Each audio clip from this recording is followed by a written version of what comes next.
I guess we should get started. Thanks for coming out on a rainy Saturday morning. I guess there's not a lot you can be doing outdoors today, so I don't know if that helps us or hurts us. But anyway, thanks for coming. This is the second of two public information sessions about the Affordable Housing Plan.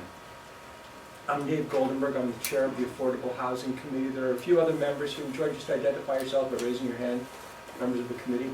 Yeah. Can they say their names too, please? Sorry? Can they say their names too, please? Sure. Sure, I'm Sharon Kent. Lori Mazzola. Deborah French. I'm Whit Campbell. I live over on Linden Road. Kent Rohr. Thank you. So as I said, this is the first of two public information sessions. There will be a public hearing on the 25th of May at Town Hall as part of the Board of Selectmen meeting. By that time, we will have posted a redlined version, that is a marked up version of the plan that takes into account the feedback that we have heard from Planning and Zoning, and thank you Planning and Zoning for your quick turnaround of feedback. Feedback from the Board of Selectmen and the stuff we've heard from the public through these meetings, the people who have sent in their statements.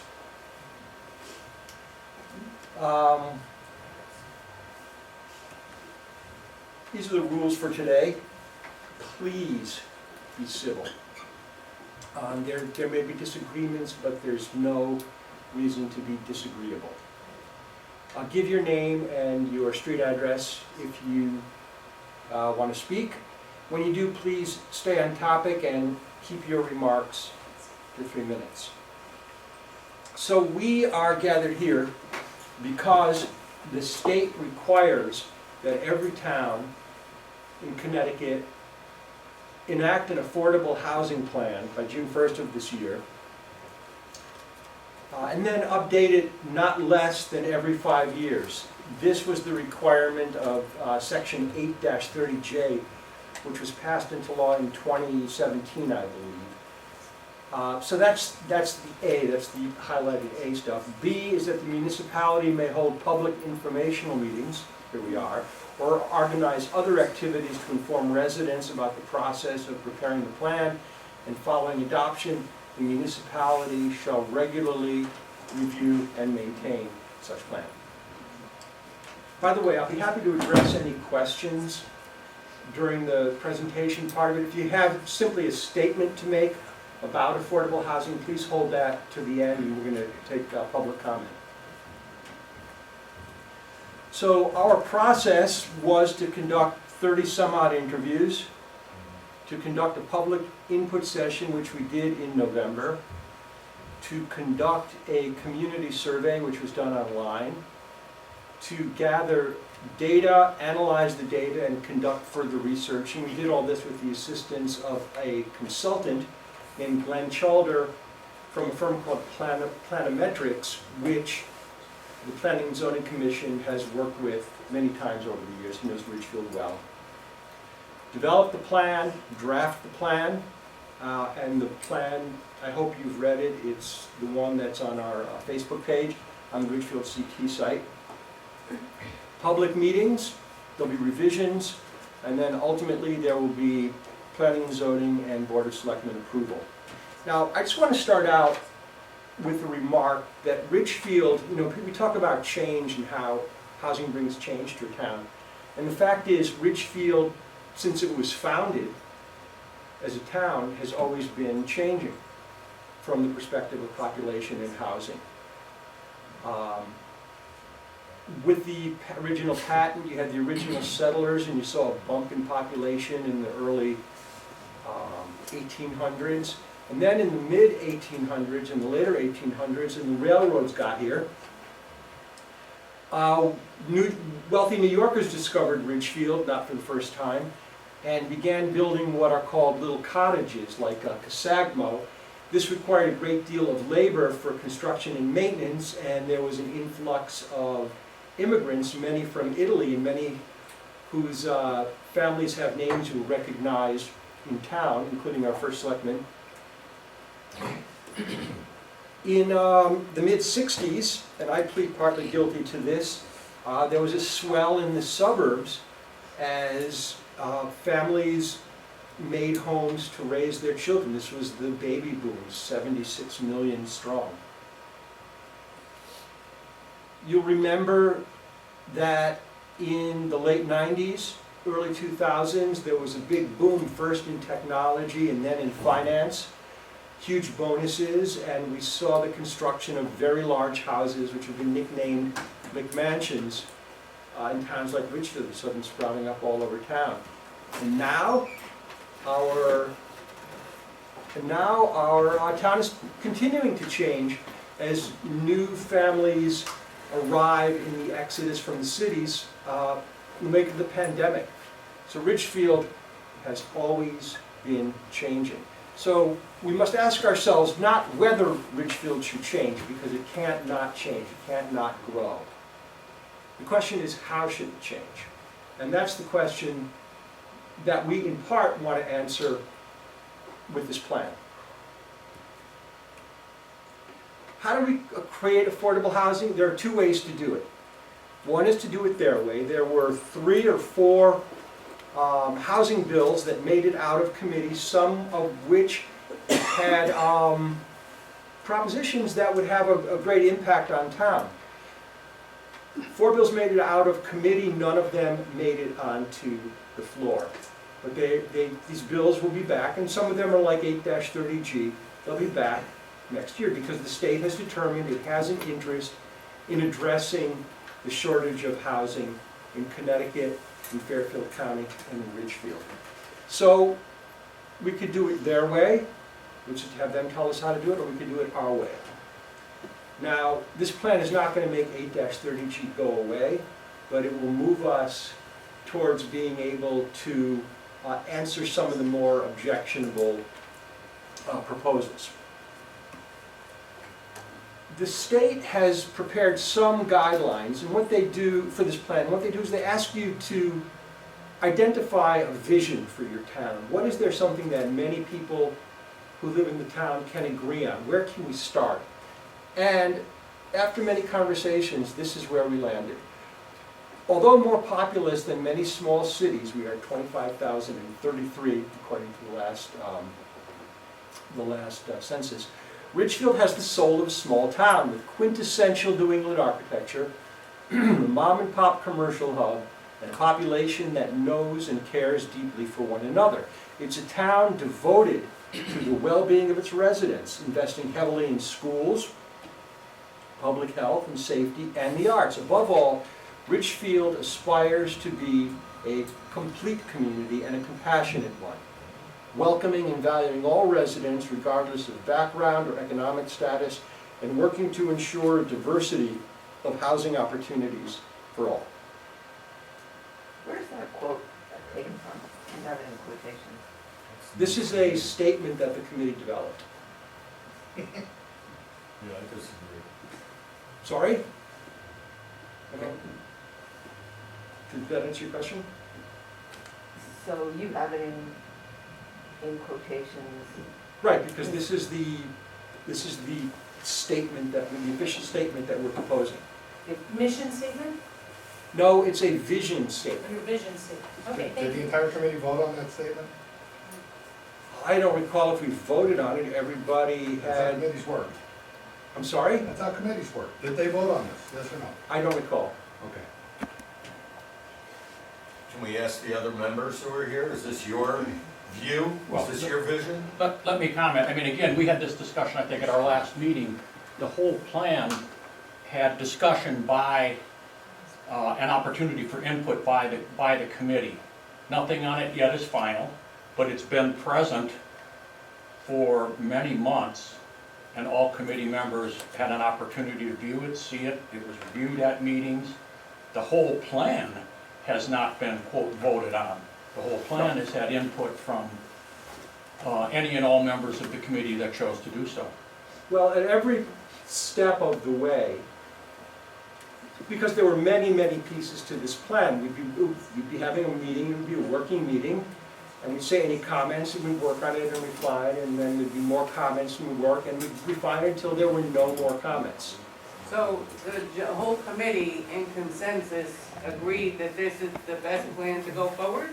Or is it just your rendition? This is not my rendition. What This is people the- are trying to figure out is if Lori and the other members, I have invite any voted of the and other said, committee "This is members to our answer the plan." question. We can't vote on if it's their plan until we have the final plan. no, but I mean, Oh, vote as a vision committee to say, this is what we're putting forward to the town. Have you all agreed that this is the best plan to work with? Well, this is a draft.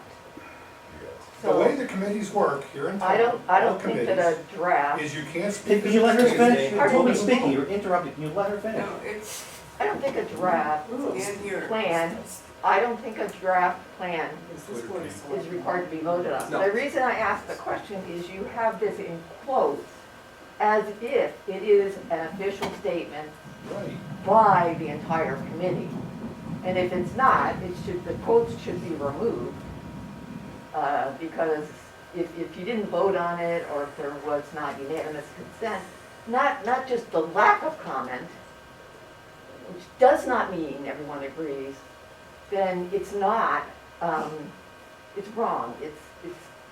I mean, this is just kind of semantics, but it's important. It is important. Okay. I just want to say, I think, to echo what the person in the front row, I'm Jennifer Brackenwagon, Impact Road. Could you stand when you speak? I sure will, I'm sorry. Jennifer Brackenwagon, Impact Road. I think what the woman in the front row is saying is something I kind of said as I read the plan. Something like that, if you would say simply, our committee's vision is that Ridgefield is a town devoted to the well-being. Because of the way the plan is written, and I don't know if it's because it's in draft status, it doesn't seem like a plan. It seems like an enumeration of ideas. And so if you would more clearly delineate things like the vision statement or things throughout, the plan would make more comprehensive sense all the way through. It is just semantics, but it would add to the plan and make it a better document. Basically what Well, I'm trying to it's say. in the plan on a page that says a vision for Ridgefield, and it Okay, describes it as a vision statement.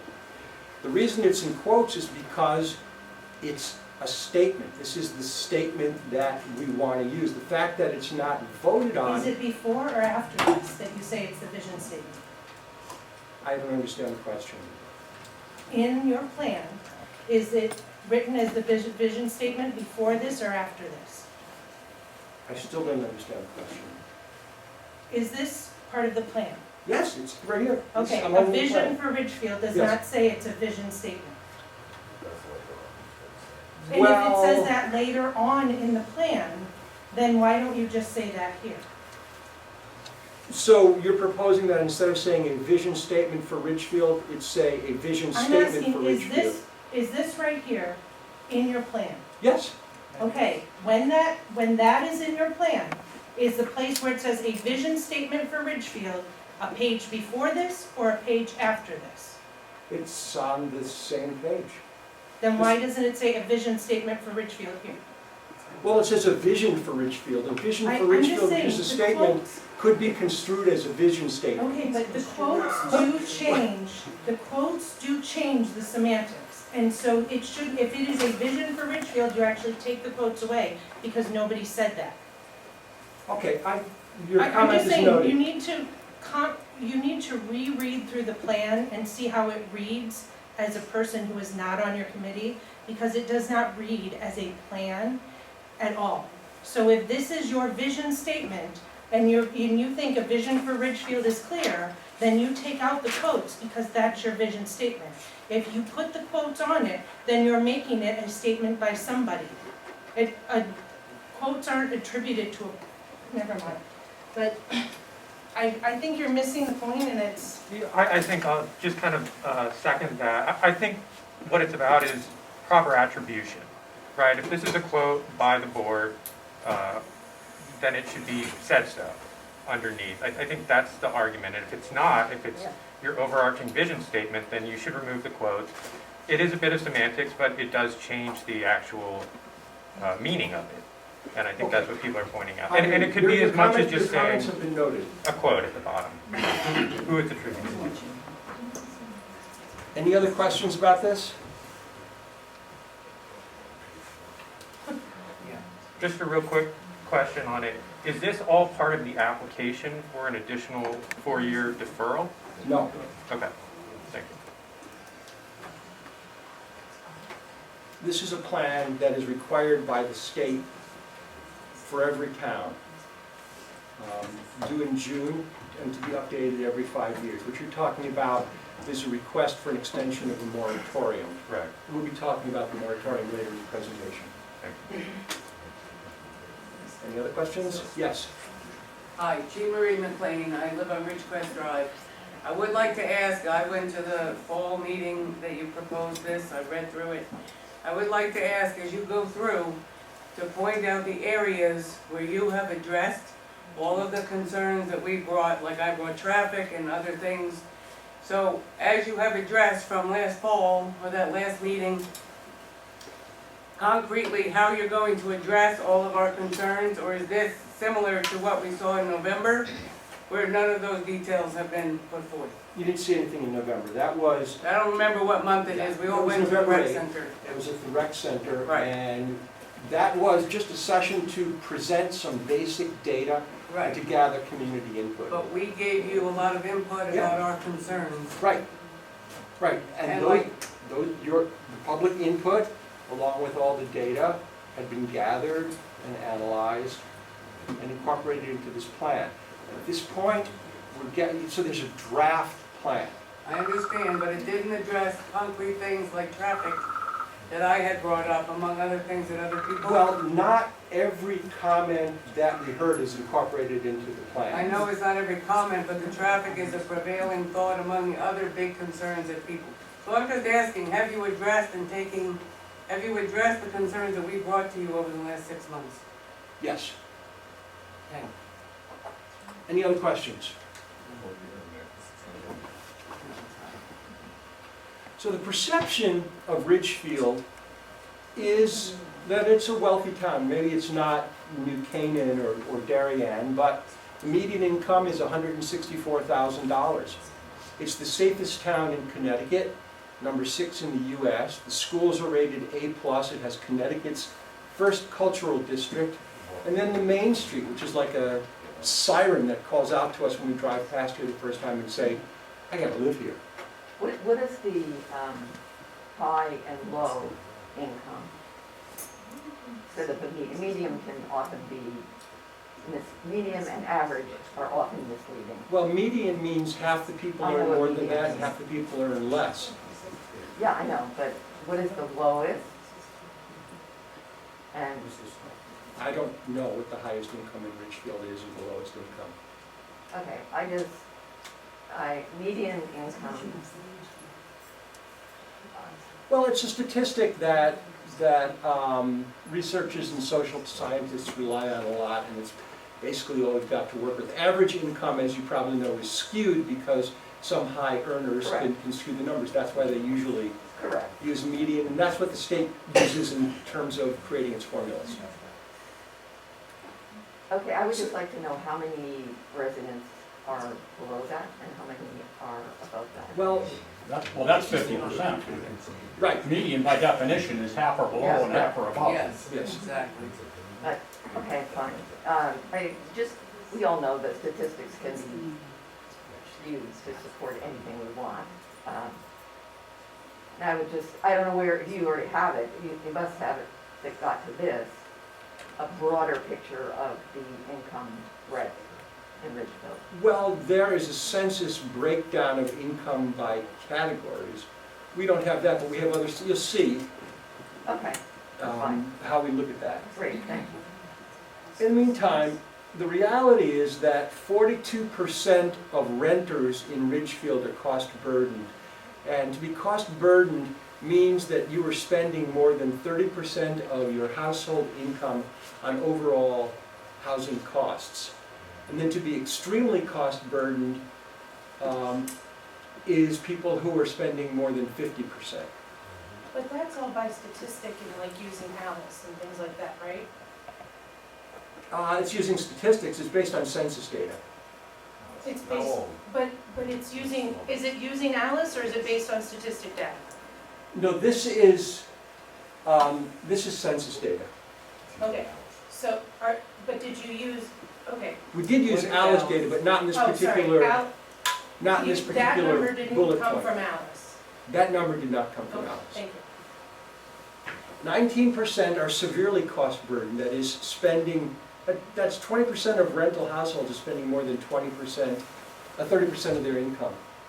50%, sorry. 20% are spending more than 50%.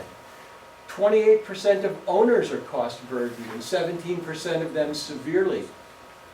2% of Ridgefield households are living in poverty, which is considered $27,750 or less for a family of 4. And 20% are Alice. You raised Alice. Yes. Alice Because the stands problem- for Assets Limited Income Constrained Employed, that is basically working poor, people who are living paycheck to paycheck. The way they get that number is they establish a threshold budget for an area.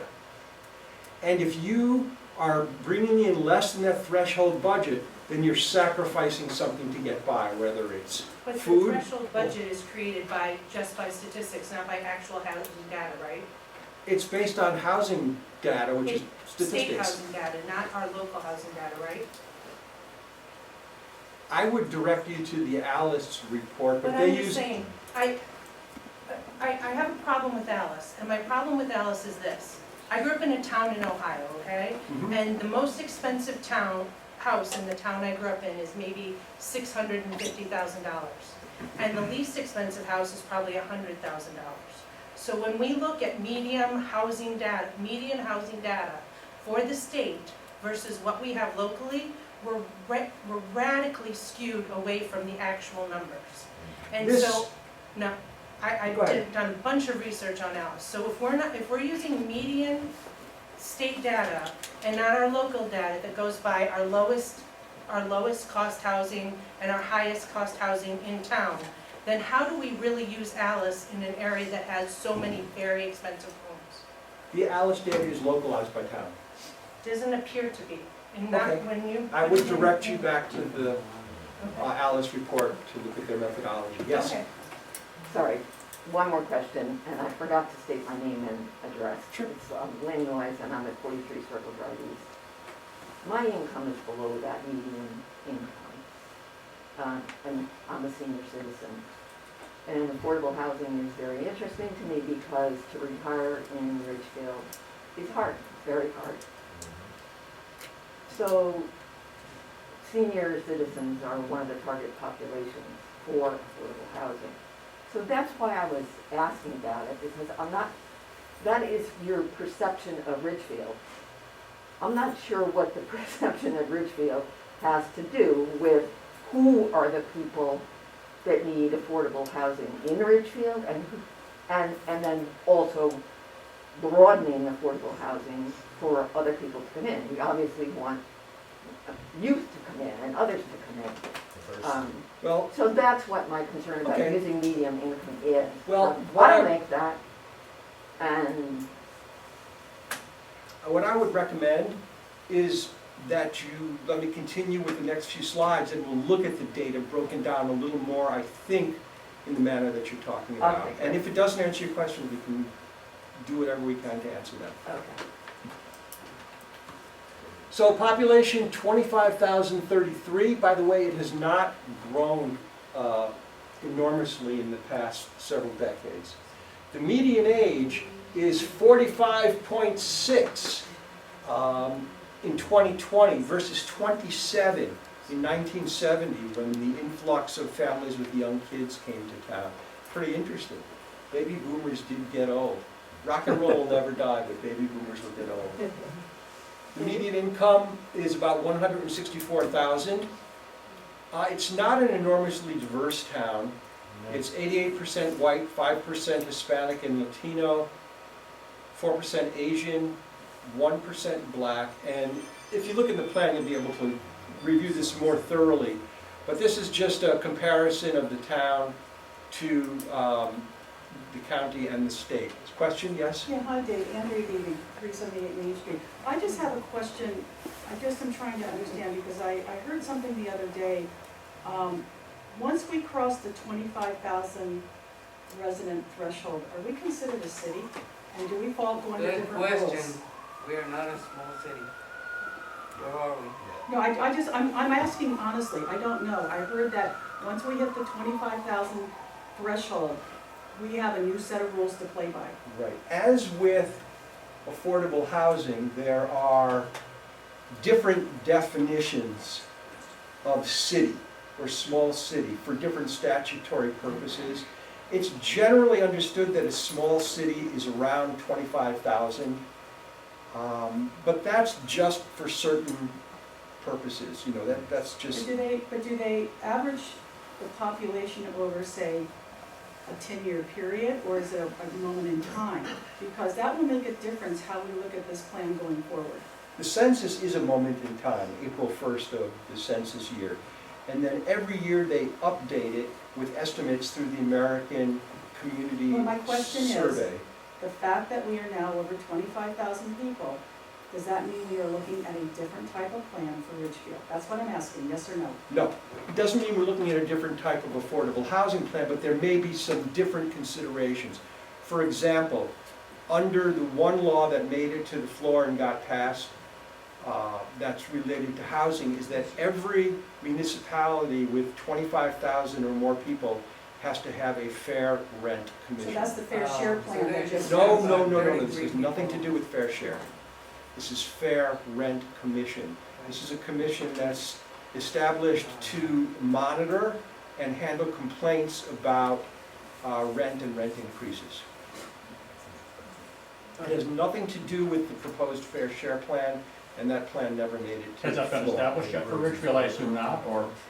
No, this was just passed. I Right, don't know right. when they're required to have it. Any more questions? Not really relevant.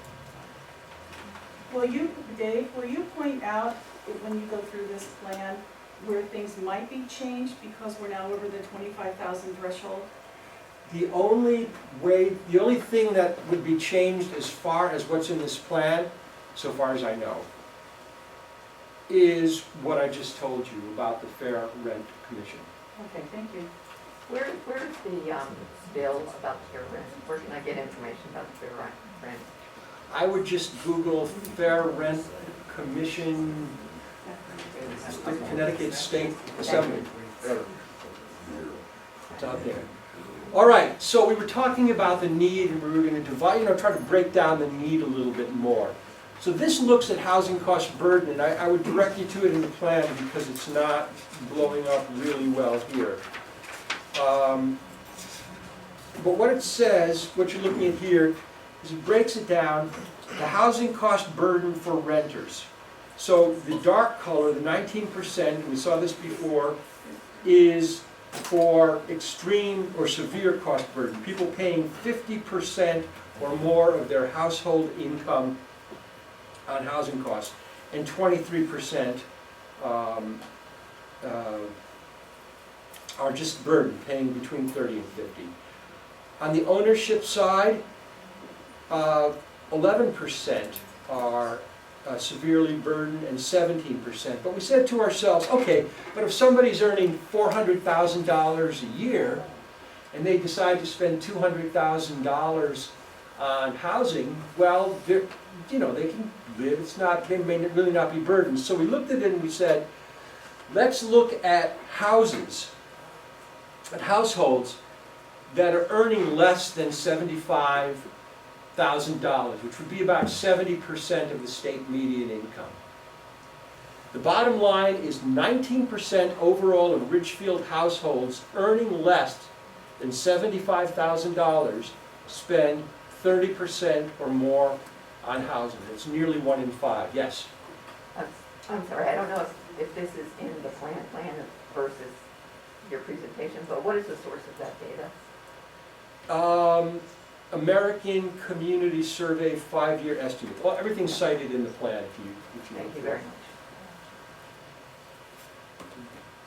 Another way to look at housing burden is if you're going to buy a property, what's the multiple of your income that you should spend on a house? Are there any 30%. real estate professionals 30% here? it should be.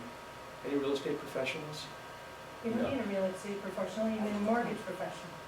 Any mortgage professionals? But real estate professionals would know as well. So anybody who's It's just bought a common house knowledge. knows it's 30%. Okay. It's 30%. Well, the old formula was 3.3 times your income, right? So if you're going to buy a house, you could really be expected to spend, or you could expect to spend about 3 times your income. The orange line is what actually happened. So in the 60s and 70s, it was relatively affordable. There was a burst in 78. There was a lot of inflation then, stagflation. In the 80s, we had a burst. And then look what happened around 98 with the boom in the housing bubble. Suddenly, people were spending way more for houses than they could afford. The multiples went through the roof. And the result of that is that a big downward slope. But now it's climbing again. People are paying a higher and higher percentage of their income to buy a house.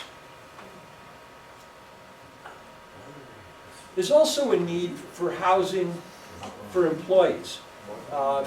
You will talk to many, business owners who say that they have difficulty finding employees that they can afford to pay enough to live locally. And this is a study that was done in Massachusetts, which has similar demographics to Connecticut. Of the survey's 87 responses, business responses, 72% of companies say they have found it extremely or somewhat difficult to recruit or retain talent in the past 5 years. In addition, over 67%, 2/3, claim home prices and rental costs have affected their ability to recruit qualified candidates. So there's clearly economic need for what they call workforce housing. What is the distance on that? Just because, does our proximity to Danbury help us with that? Yes, helps us somewhat. Okay, so But, what is Danbury's, the distance on it? What is considered appropriate distance for housing? I don't know if there's an answer to that. But how can there not be an answer? So that number is for the state? No, that's from Massachusetts, Oh. but we're transferring. No, I mean, that's the kind of thing that, if we're gonna have a plan, we really have to know in what proximity is it appropriate to consider it a local workforce? Well, when you're talking about workforce housing for businesses in Ridgefield, we're talking about in Ridgefield.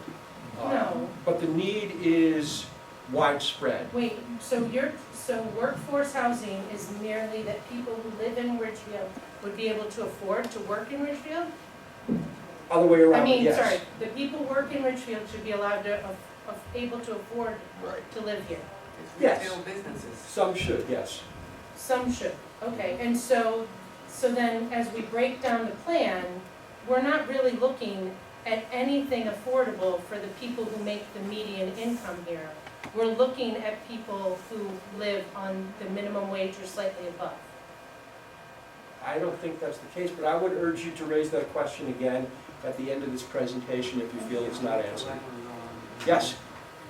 Just a comment, the distance that someone could live from Main Street or wherever in Ridgefield, Stop and Shop, and come to work there, the distance will vary by the price of gasoline, the cost to commute. Sure, transportation is a factor. Yes, transportation is a major factor, and it's, I didn't see it in depth anywhere in this plan. But go on. Well, we know that the less people can afford, the further they have to travel to work, and that has an impact on costs to them, Correct. and it has an impact on infrastructure, because you're looking at the number of people that are commuting in and out of the municipality. And the environment. It's- People live here who can't afford to live in Greenwich and Darien. So, another measure of need is the waiting list for public housing. Ballard Green, for example, this was as of late April, there were 73 households waiting for one of 64 units. The Meadows, 18 waiting for one of 20 units. So it's more than 1 to 1. At Congregate, which has a higher turnover, 14 are waiting for one of 34 units. And the general affordable, 18 are waiting for one of 34. I asked what the waiting time is, I have a question. and the waiting time is years. Exactly, which is why we need it fast. Yeah. I have a question. Okay. How many multi-bedroom units do we have? 2-bedroom or more, How many two-bedroom affordable units housing. or more do we across have? the board? Well, I don't know that offhand. It's probably in here, or it's most likely in the plan. But there's a breakout by size. Okay, because as we're talking about the waiting list, I would like to mention the idea. And Nicholas Fischetti, 43 Hayes Lane, which is one of the things in the plan regarding repurposing. Uh-huh. Okay, and I know there was some talk, and there's things that we're talking about over at Ballard Green, okay, and I believe a wetland, in a funky spot.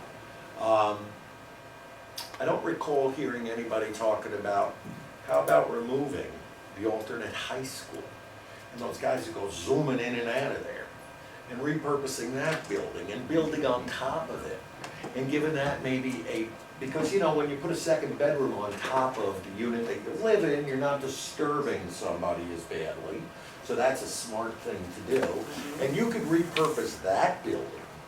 You could repurpose that really nice office and room that nobody ever uses. Put a little bit of a laundry room maybe in the parking lot and a little office. They don't need the friggin' Taj Mahal over there, especially, And you could repurpose that other structure that's existing and possibly bring it up and make it into where it could be a 2-bedroom where we are short. And we could utilize something like that and get it done quickly. In addition, I absolutely think that we could be doing some rezoning in a very quick manner. And I'm curious if you've interviewed all of the real estate owners in town, and I'm guessing there's a lot of second-story office space that's pretty open. Yeah. Okay, and have we interviewed every one of them? And have we discussed with them repurposing all of that upper level so that we could quickly reduce those years of waiting lists, of which my son was on previously for 3 years, and he was one of those 15 people denied his, affordable housing for 6 months because of some BS, according to the BS. That was ironic. And so, I think we could be doing that. We're not going to be dealing with any more traffic, which I know this lady is very concerned about, okay? We could be getting that stuff done, lickety-split, getting some contractors in town, some local business, okay? As long as they bid it and they're not friends of Marconi and the rest of the BOS, or BS, whatever we call it, okay? And we could repurpose those places and get that rolling. I just want to know, if you've interviewed every one of these people, what the availability might be and how many potentially repurposed units we could create there, and with existing structures like the alternate high school and that other place in Ballard, without having to go blowing up wetlands and going into a crappy spot in between the end of the units and you know, that other little street that runs behind there, okay? And there may even be, if somebody looks into it, room to put another structure in kind of like in between the park and where it would all look beautiful. Okay, So how about kind of getting a little creative and getting out there and talking to these people, because this could all be done in 12 months. Okay, if you guys get off your rear end, stop looking for extensions and do it. Thank you. Appreciate it. I don't recall being on my rear end about this, No, we are however. now. But I understand, we're all sitting. It's a good idea. Okay, that's all I got. However, Hey, Dave. I will Look. tell you that that has been discussed. We did not speak with every realtor in town. I'm not talking realtor, I'm talking property. The Spoken- owners of all, Okay. Desi, doesn't he own a friggin' block or Okay. something? We spoke with realtors, we had a focus group with members of the board of realtors. Is that it? We've spoken to landowners. The problem with second story Let's see. residential is a very popular idea. The challenge is, it's a cost, there's a cost component of. Yeah, to the owner of the building who's got nobody in it, and he may be willing to turn around and retro it in order to get a friggin' In renter. this plan, we propose looking at second story residential, yes. I'm sorry, thank you, Jean Marie McLean. I wanted to know, what is that year cutoff? Because any of the older accessory units cannot be counted to affordable housing because they're too old. What's the year? Is it 92? Any units built before a certain year cannot be deed restricted and counted towards affordable housing. No, that's not the case. Oh, that's some of your documents, that's where I learned it from. So, No. It's very complicated, and I agree, it is kind of hard to follow. there is a year cutoff. The year cutoff was 1992, and that had to do with seeking a moratorium. So in moratoriums, if you want a moratorium is a pass that gets you out of the 8-30G laws, which lets developers overrule local zoning. All right? If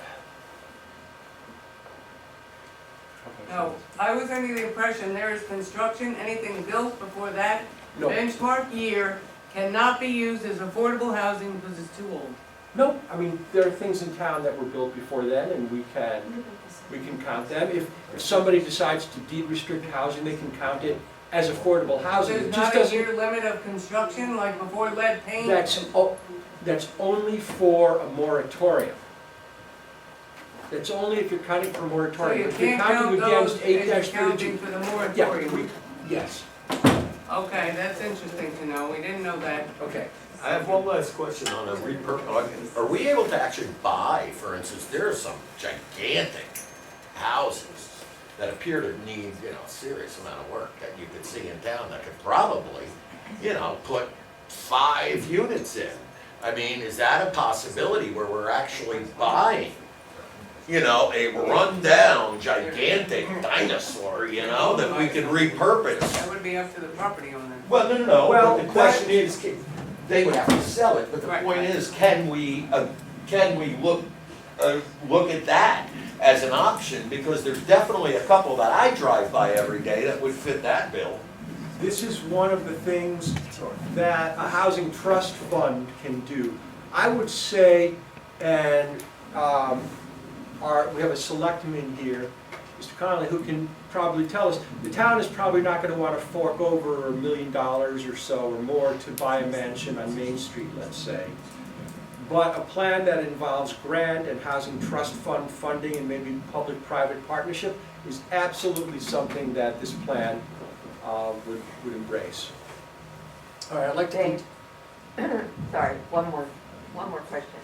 Back on the need for employees, workforce for the town. I did a really simple and very limited survey of people who work in Ridgefield but do not live here. And this included people like dental assistants and people like that, people that I engage with. And I had a series of questions that I asked them. several lived in Norwalk, etc. They love working in Ridgefield. They do not want to live here for a whole variety of reasons. And I'm just wondering if you interviewed any of those people who currently work here, but don't live here. Because the ones that I interviewed, and a really tiny sample, don't want to move here. They like working here, just don't want to move here. Did you interview any of those? It's too expensive, Lynn, you know, or they're afraid to run over. No, which is not like me. But we've talked to business owners about their ability to recruit. All right, the need. But that may have nothing to do with Right. their ability to recruit. Right, not everybody who works in Ridgefield is going to want to live in Ridgefield. That's absolutely true. So the ability to recruit may or may not have anything to do with the cost of housing here. In Ridgefield, right, but it is definitely a function of the cost of housing in the area. Yeah, but there's no provable link Nope, at all. nope. There's also, and we can call these anecdotal, and I would say what I'm going to tell you now, you probably know at least, or have known at least one person in this situation. In my role, I get calls like this all the time. Tony Phillips, who is the town head of the social work department, gets calls like this all the time. My husband left me and our kids, and he pays me nothing. I need a place to live. I don't want to pull my kids out of school. My landlord is selling the building and wants everyone out. I don't know where to go. I want to stay in town. I have a community here. My wife lost her job and we can't live on my income alone. We have to find something more affordable. There's nothing more affordable here. Can you help us? My mom is ailing and we need to keep an eye on her, but we can't move her in with us. Meanwhile, the wait for Ballard Green could be 3 years. I have a chronic illness and now can only work part-time. We are retiring and want to stay in town. So these are anecdotal, but they are things that I hear all the time, Tony Phillips hears all the time, and I imagine you know or have known somebody who's been in a situation like this. Dave, I'm sorry, I just need to comment on this. You need to say the full story here, okay, not just my husband left me. And because I feel very emotional when I read that, and you feel bad for people, but you also have to realize it's temporary, It's what? It's temporary. Okay. Okay? So like this past winter, I was delivering toys for Christmas. And I met a few families that Tony gave me information for. I met up with one woman with a brand new Mercedes-Benz SUV. I'm scratching my head. Went to another family's house. Brand new $50,000 pickup truck in the driveway. Scratching my head. Just saying that, sometimes the optic that you're presenting isn't all there. Two sides of the story. What is there then? You're showing me very sad situations, Yeah. but you're not showing the full extent. So my husband left me because I cheated on him or whatever. Yes, you're in a bad situation because that's the result, that you're in a bad situation. Okay? But a lot of these situations are temporary. You made a poor investment in your truck for work, okay? But you can't sustain that because you didn't do the numbers to see if you can afford a $50,000 truck. That's all I'm saying. Yes. So, Jean Marie McLean, so yes, some of it, the statistics you put up about the price bubble, okay, I bought before the price bubble. So some of the conditions here you're talking about are real life. The prices went up just like they're sky high now because everybody's moving out of the city. So some of that are market conditions. But this gentleman is right, these are real things.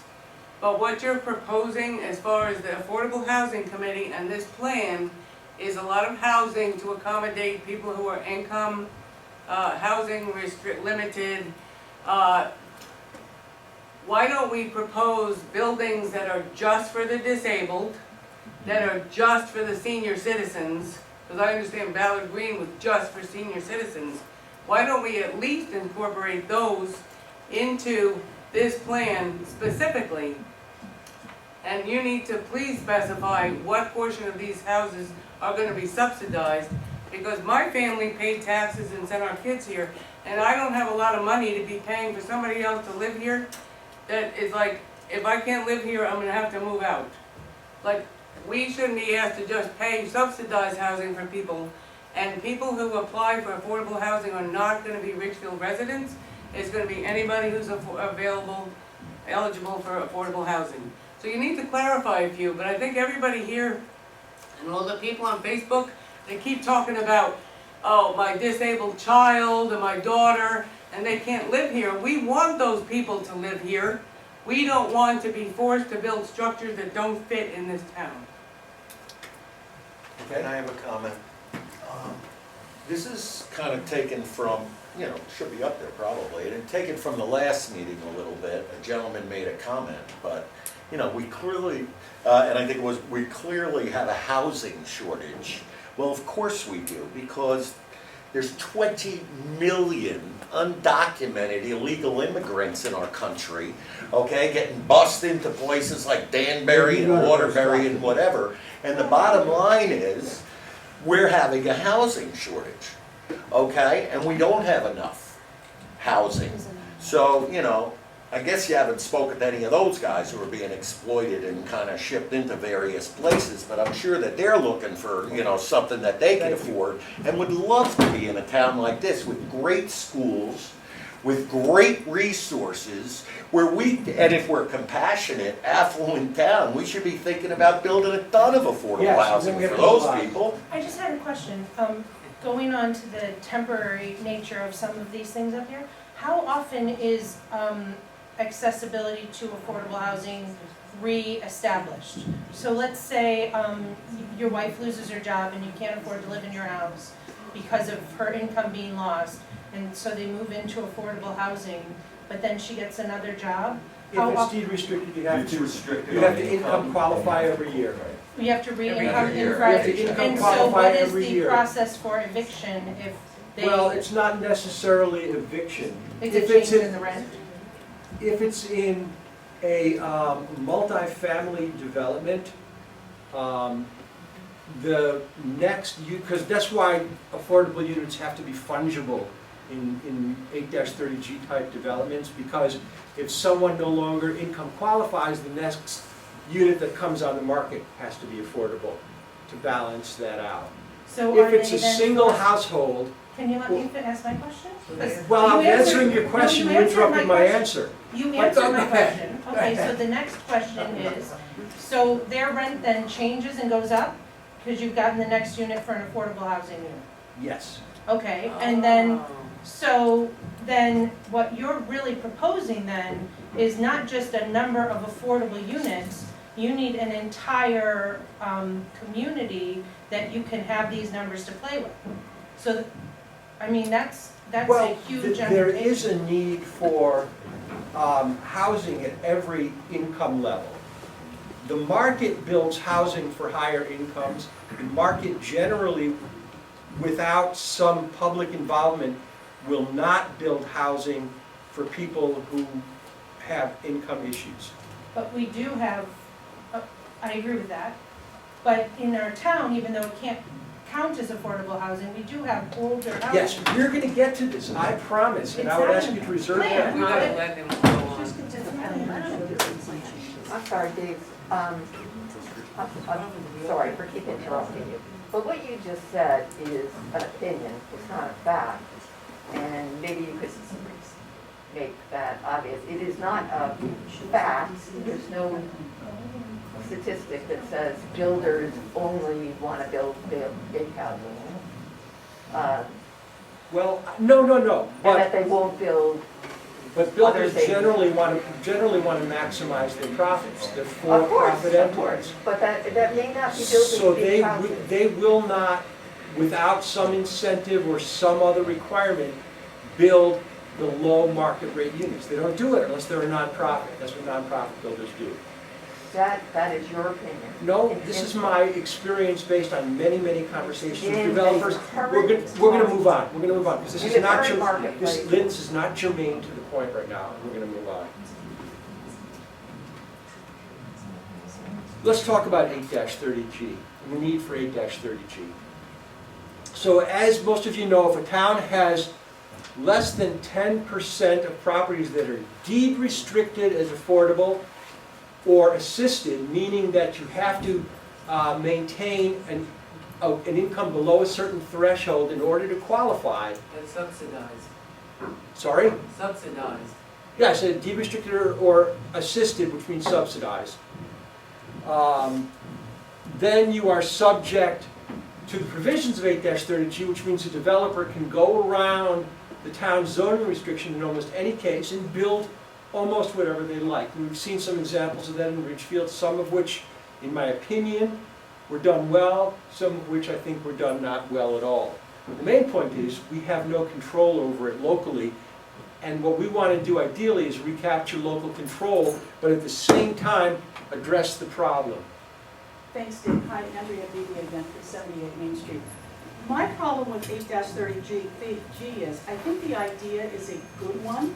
However, when you allow a builder to build an 8-30G building, or maybe say, so let's say we take 10 units in that building and we make 2 8-30G, I don't know what the ratio is.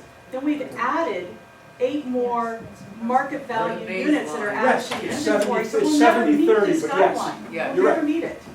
Well, they know that, they're not expecting to. No, that's by design. Yeah, yes, that's true. So why are we discussing it? It's not, I mean, it's not going to, it's only gonna add inventory to our town, and it's gonna make us harder to Well, I'm ever just, meet we're this. just looking here at all different all different ways of looking at needs. So what I wanna know is, I know you've gotten recommendations from planning and zoning. Can we talk to those, because we're already an hour into this presentation. We've had a history lesson. Most of us are here to hear what the P and Z recommendations are for the plan. Well, then you went to the wrong meeting.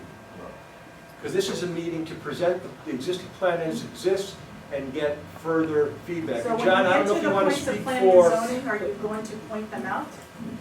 I'm sorry? When you get to the points in the plan that planning and zoning has made the recommendations, will you point them Well, out? their recommendations have been made, they've. That's not what I asked you, Dave. Will you tell Are us you going to tell us what they said? what they said? Of course. There's a document, that's a public document that I received that contains their So will you comments. post that on your affordable housing Facebook page, that document? Will I? Sure. Thank you. Yes. Alex Reeder, 29 Revere Place. That 30-70 split, I'm assuming that's part of 830G Yes. requirements. Can we as a town require a different ratio, a higher ratio? No. We can't force developers to do 80-20? We can't force them to do 80-20, we can give them an incentive to do 80-20. Okay. Have we considered that? I believe so. I think, John, there are some regulations that offer builders incentives that stop short of the requirements of 8-30G. Basically, the 8-30G requires a 40% of the project be in the affordable category, according to the United States statistics, not state statistics, but total U.S. statistics, according to their market control. And we don't have any control over that. Are there Yes. any towns in Connecticut or cities that reach the 10% threshold? Yes, I would direct you to the affordable, just look up the Connecticut Affordable Housing Appeals list, you'll see every city listed there. Do you know any off the top of your head? Anything our size that's needed? Our size, no. Okay, and so, do you also know, like reading the plan, you mentioned complete communities and things. Do you know where the 10% originally came from? Is that? Yes, I do. Okay, where's that? Back at that time, I'm talking about late 1980s, Okay. when there was a panel created to develop this law, they wanted to model it on this Massachusetts law. And I believe there's another New Jersey law that they looked at as well. And they wanted to make sure that there was housing built and they wanted a market-based solution, but they had noted that all of the affordable housing in the state was being concentrated into a very small percentage of cities. And they wanted the towns to absorb what they thought was part of the burden. So they looked at all of the cities and they said, well, all of our percentage is at least 10%. So basically, and this is the legislature, they exempted themselves, the cities did, and said anybody below that is going to be subject to that regulation. And over time, some towns have come up and to meet it, and some towns have fallen off it. Danbury, for example, is close to falling off it. They're like at 10.1% now. Other questions? One more here. Yes. Alex Reeder again, 29 Revere. Have we looked at any ways as a town to help gird against maybe some abuses of using 830G? Like I've seen things about historical towns being able to say, we have a historical precedent for denying this cross-zoning permit request from a developer. Do we have things in place, or are we developing things such that we can tamp down abuse of 830G if it comes to pass? Well, the 8-30G application ultimately comes to the Planning and Zoning Commission. And correct me if I'm wrong, John, but you'll either grant their proposal, or you'll work with them to modify their proposal, or you'll reject it and face possible legal action, right? But you would face certain legal reaction, and in those cases where there is a legal reaction and the suit is brought under an 8-30G process, the town is responsible for all the cost of that lawsuit. When the developer brings it under ordinary circumstances without an 8-30G application, the developer has to pay for all the legal expenses. So it's very prohibited for the town to deny an 8-30G application. We have denied one or two based primarily on wetland considerations, which are outside the purview of the 8-30G regulation. But the 8-30G regulation is really quite onerous. And if you look around Ridgefield, we have several 8-30G projects that have been constructed, each one of which has gone through an architectural advisory committee's review in this town. And the developers, in the most part, have been quite cooperative in modifying the facades, for example, or certain other architectural particulars, to make the buildings more attractive than they were when they first came to us as an application. Because obviously what they initially want is their least expensive way of construction. So oftentimes they omit certain pleasantries that we think are as natural as one considers architecture.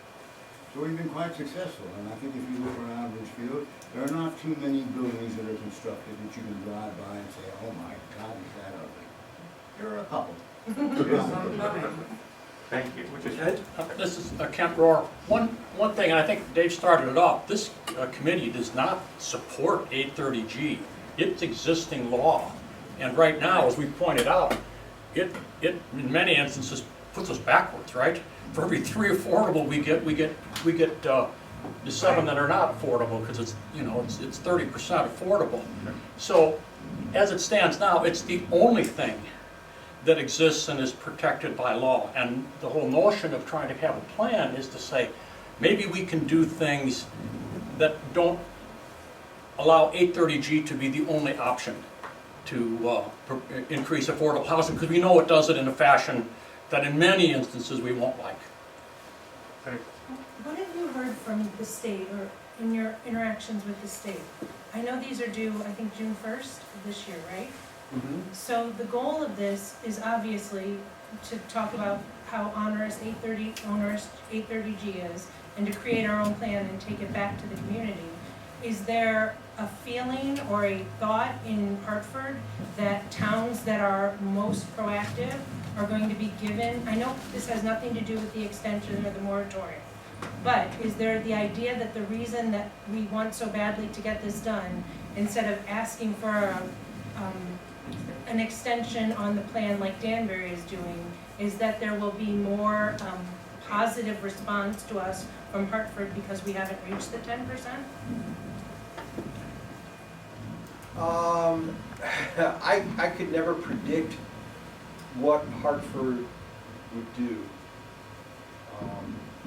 But they're, you know, Because it's they feel that they have an interest in creating affordable housing. So they're we not all going, do have that interest. right, they're not going to repeal 8-30G. What they did this last session in a bill that did not make it to the floor was they said, let each of the planning districts, and there are, what, 6 or 9 of them in the state, determine how much is needed and then apportion it among the towns, and then let the towns plan for it, and as the towns make progress, we can excuse them from 8-30G. I think there was some merit to parts of that proposal, but that never made it off the ground.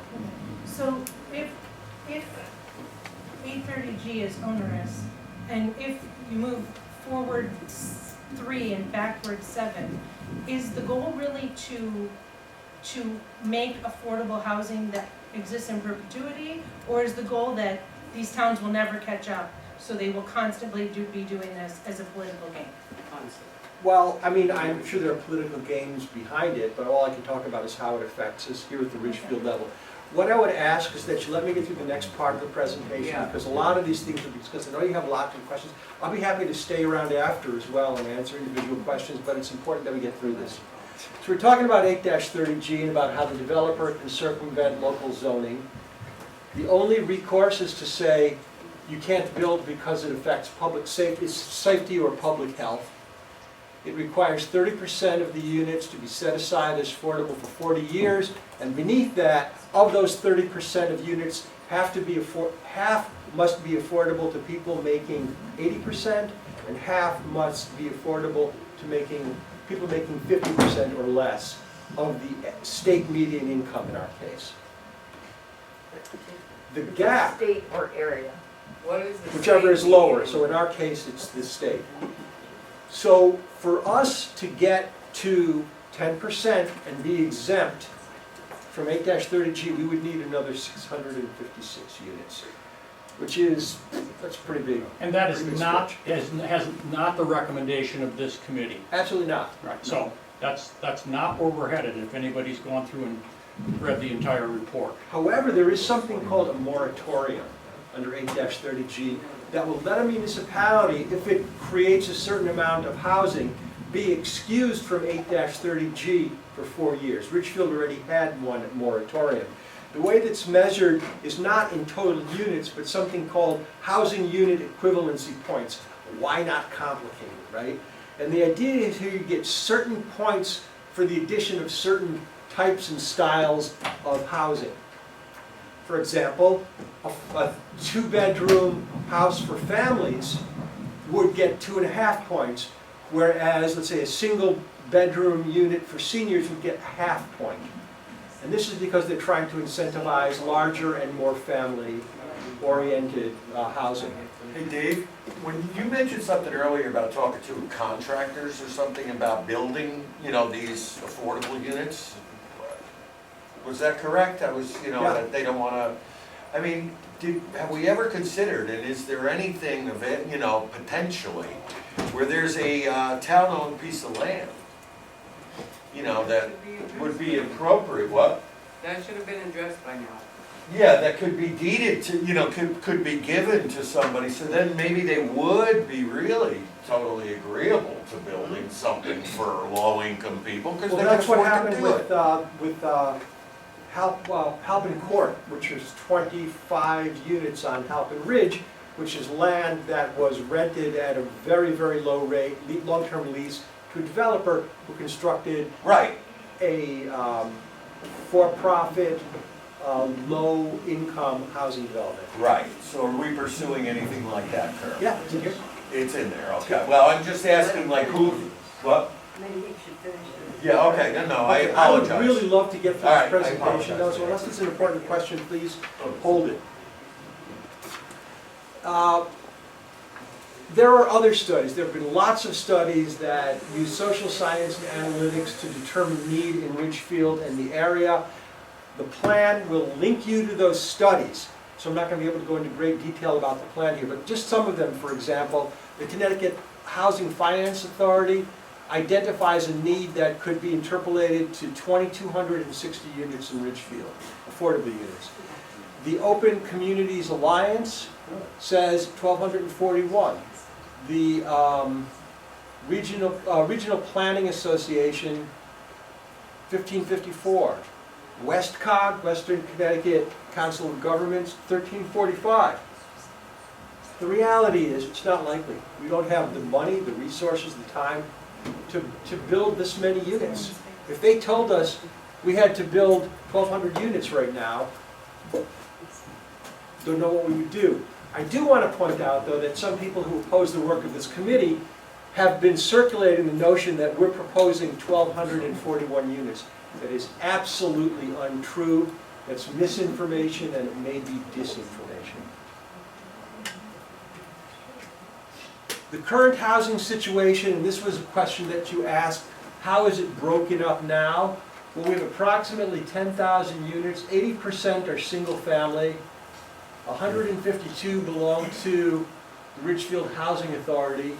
286 are affordable under 8-30G. I asked about Yeah. or two-bedroom units. Yeah, that's also under census data. I think as we get into the Prospect Ridge feasibility study, we'll probably do more analytics on that. All right. So the housing market as it exists, any real estate agent will tell you listings are down. Poor Lonnie Shapiro is posting about it twice a week. They're way, way down. Not surprisingly, when the supply is down, prices go up. And you're looking at single-family houses and condos, and these are Ridgefield numbers. In 2021, there were 114 rentals with a median rent of $2,500 a month. The single-family sales, 482 sold at a median price of $799. Condo sales, 83 sold, median price of $265. And this is generally more than those who qualify can afford. If you look at the Alice threshold budget, it sets a household housing budget of under $1,100 a month, right? But people have to live where they can afford to live. Like, it's not our job to pay for them to live here if they can't afford to live here. Like, it's very simple. I can't afford New Canaan. Should I go to New Canaan and tell them to pay my housing? I just want to address this. I'm sorry. Everywhere you go in Connecticut, there's a shortage. So if you're saying to people, go move to Norwalk, go move to Danbury, there's a shortage of housing there. They're having the same problem. We're here, we pay taxes to be here. Like, a lot of these organizations are severely, extremely far liberal, and they're trying, Desegregate Connecticut is founded by the wife of the mayor of Hartford. So why aren't they focusing on fixing Hartford instead of shipping off people from their failing systems to our town? Your point is noted, but let's get through this before we start with general comments. Yeah.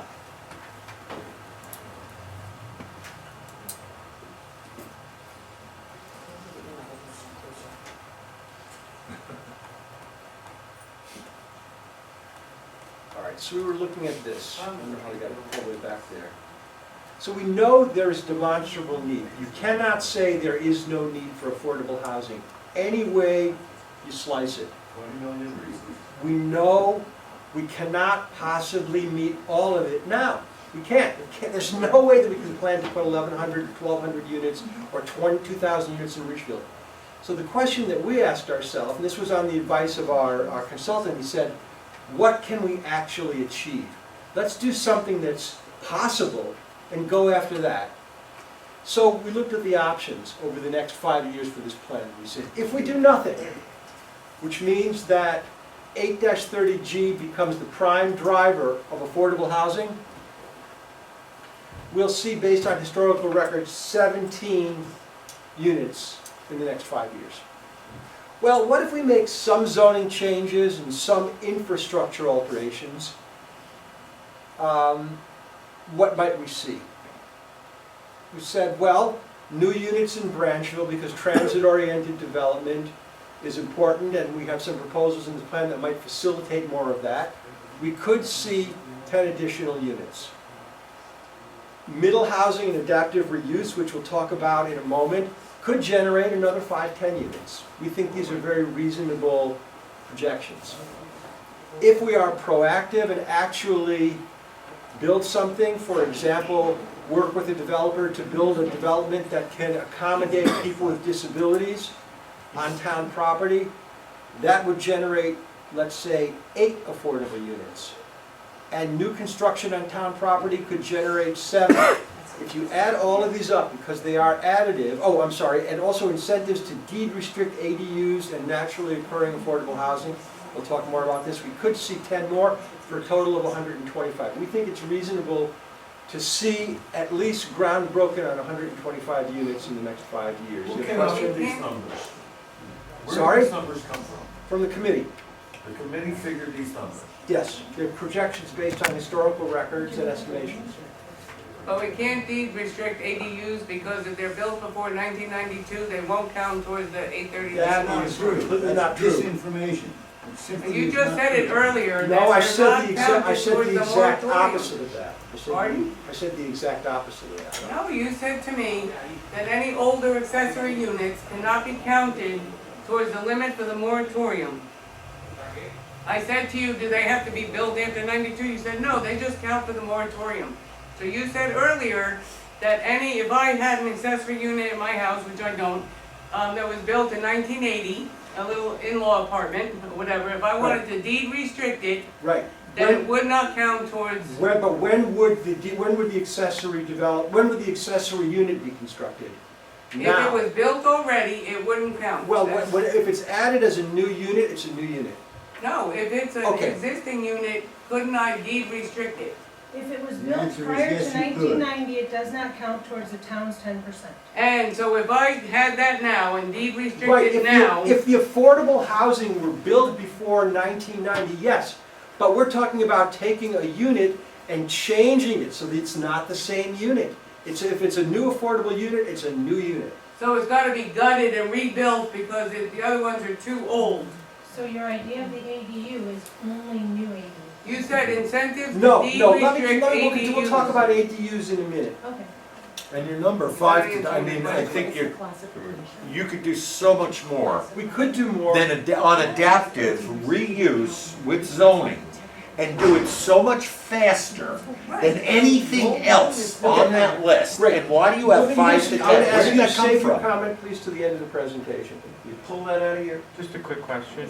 Excuse me? Sorry, I just have a quick question. where did that number come from? Where did the number of 5 5 to come? 10 potentially, if you haven't talked to all the landlords, if you haven't done all the research, how do you just come up with it, 5 to 10? Out of order, please. I'm just asking a Out of question. Can I just ask a quick So- question on the number If it's a 70? question Yes, related it's directly it's to what I'm a presenting, question yes. related to the previous slide. You put up 70 units built by the town. Would 100% of those be deed restricted? Close to it, if not all, yeah. Okay. Yeah, there's nothing that says you can only build 20%, you can build 100%. Right, because this is our, All right, so here are the recommendations that we have. Okay. One is to expand Ballard Green using undeveloped acreage. There's 2.2 acres of property on that site that is undeveloped. We're not recommending packing it line to line with affordable housing. What we're saying is, let's look at it and see what we could do there. The reason that there are only the number of units that are there now is because of zoning restrictions. Zoning can change, or it could be done as a friendly 8-30G to say, you know, we're going to make it 100% affordable, and we don't have to do a big zoning change then. We want to pursue Prospect Ridge development. This is the program that we have been working on for a while. We received a grant for $50,000. What is that noise?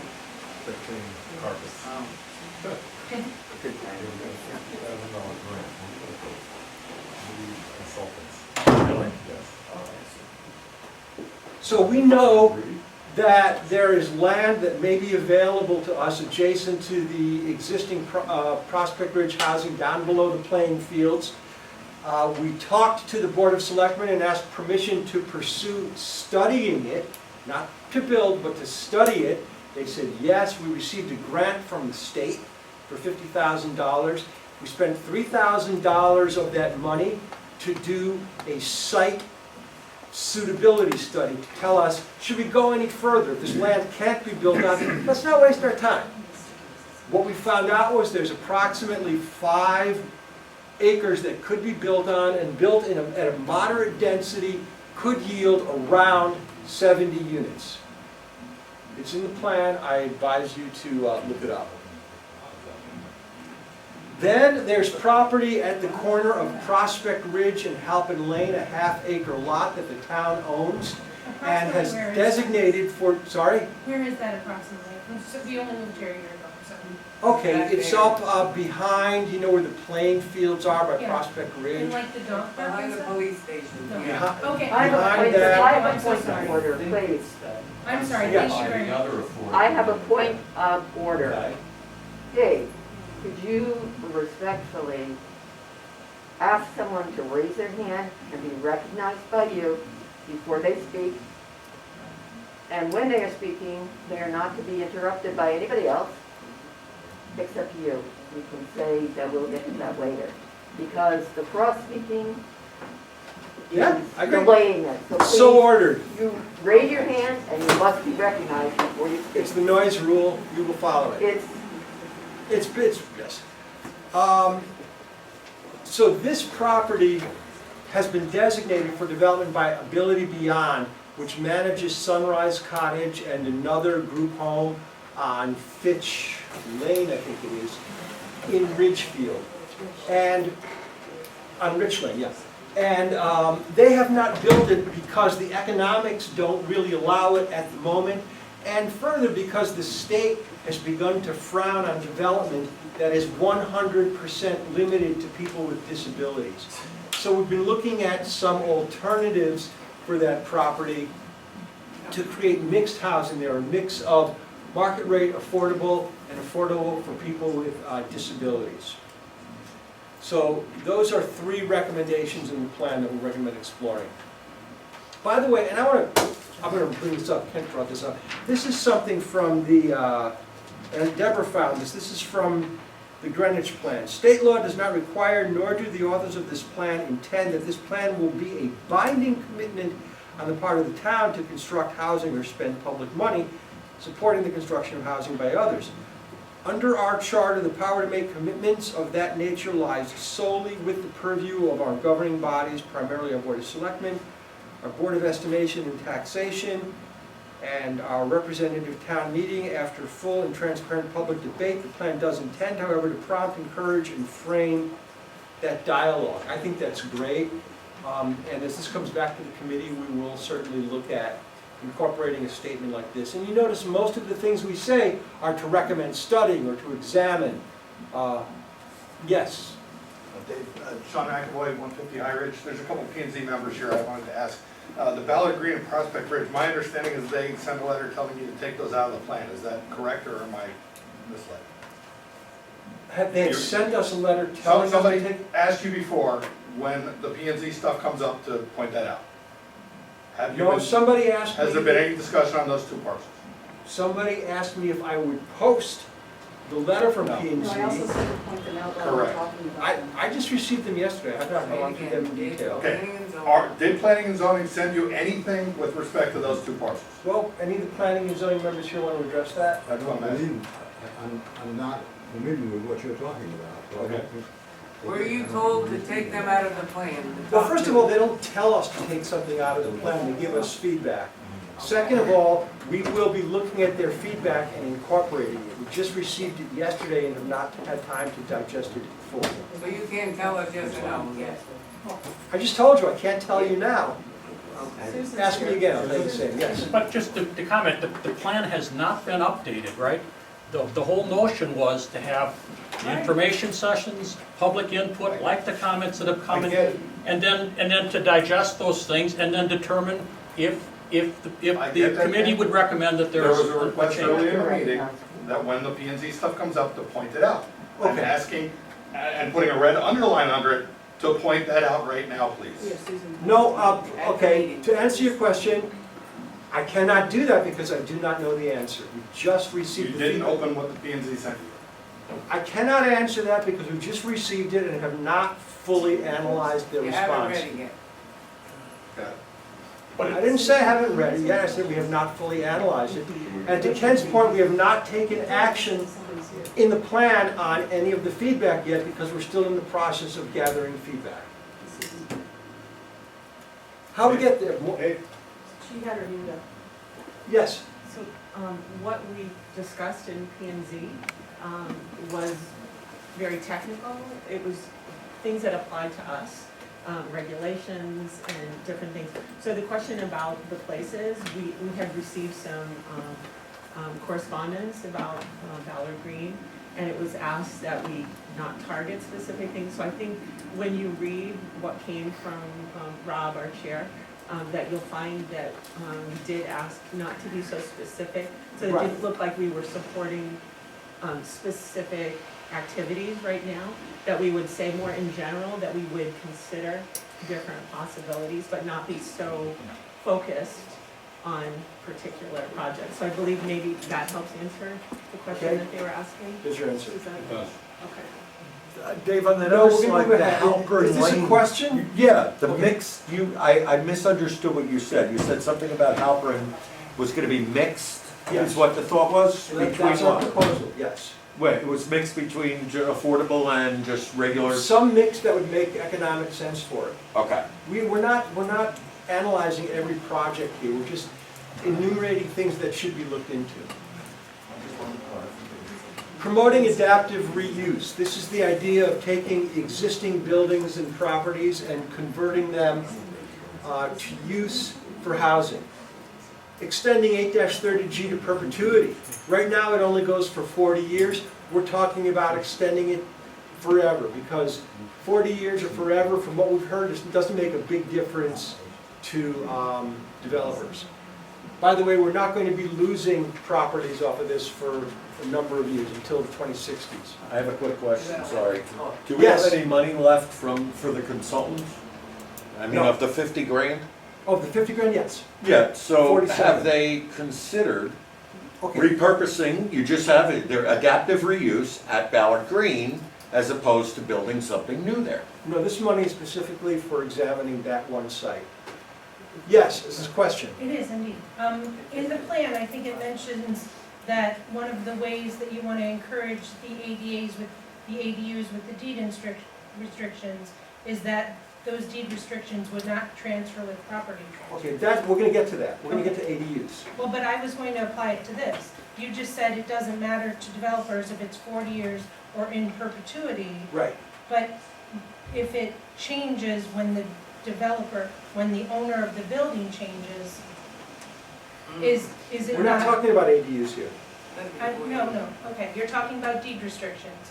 And you just said, if deed restrictions are 40 years or in perpetuity, it doesn't matter to the developer. To a new developer, correct. Right, okay, but let's say that there's a lot of time where developers build buildings and then they sell them right away so they don't have to manage them. Would those deed restrictions also dissolve as the developer sold the building to somebody for? No, unless specified otherwise, deed restrictions do not, deed restrictions transfer with the deed. It's an encumbrance on the Okay. deed. Thank you. Yes? I think just the confusion there would be you combining the ADUs, which would be, No, I'm not asking no, any but question about the 8-30G. So Yeah. the restrictions, so if a builder builds with 8-30G, he can't get out of it, and Right. neither can somebody who buys it. However, if we do something ourselves, like say I put an ADU in, and I'm willing to deed restrict it for say 5 years, Right. if I sell my house, I can say, okay, I don't want that anymore. Right. That's different, and Okay. that's where I guess a lot of the conversation is. We're gonna crossed. get to that. That's actually in the plan. We can get there. So extending 8-30G to perpetuity and creating a housing trust fund. And we've talked about this before, there is a proposal right now to create a housing trust fund, which is a way of generating or collecting from various sources revenue, managing it through a special board of trustees, and using it for a variety of affordable housing purposes. We'll be bringing that to the Planning and Zoning Commission shortly. And then incentivizing ADU restrictions. So, what we're talking about here is that there's something called naturally occurring affordable housing, NOAH, which means that it's close to what would be affordable at, say, 80% of the median income, but it's not deed restricted. Why can't we count it? The reason we can't count it is because there's no way of assuring that somebody who qualifies for affordable housing lives in it. So it's not technically affordable housing. Now, many ADUs actually have a rent that would qualify as 80% or less of median. But they're not. We wondered if it would be possible for an owner to sign a covenant, effectively a limited deed restriction, that would restrict the property under those terms until the transfer of the property. We checked it with the State Department of Housing, and they said, yes, that is a possibility. So during that period that ADU was under 8-30G, it could be counted. Now, because there's additional compliance matters with that, there would probably have to be some sort of incentive for the owner. But that's something that we could certainly talk about as we move forward. And that's, Like a tax break, maybe? Tax break or something, yeah. and that's the idea of part of the usage of the housing trust fund, is that it could help to fund those incentives. Yes. Great, thank you. And require a set aside for the Main Street Design District, which is a floating district, which means it can be applied anywhere. This with special permit, right? It requires a special permit. But this was used specifically for the Elms condos and for the units that were built, the 5 big houses that were built on the corner of Gilbert and Main Street. It allows an increase in density, but there is absolutely no requirement for an affordable component or set aside. And our recommendation is that there is required a set aside or affordable component for all multifamily in town. Going forward, like for the future, so none of those, either of those don't have any affordable units, correct? Correct.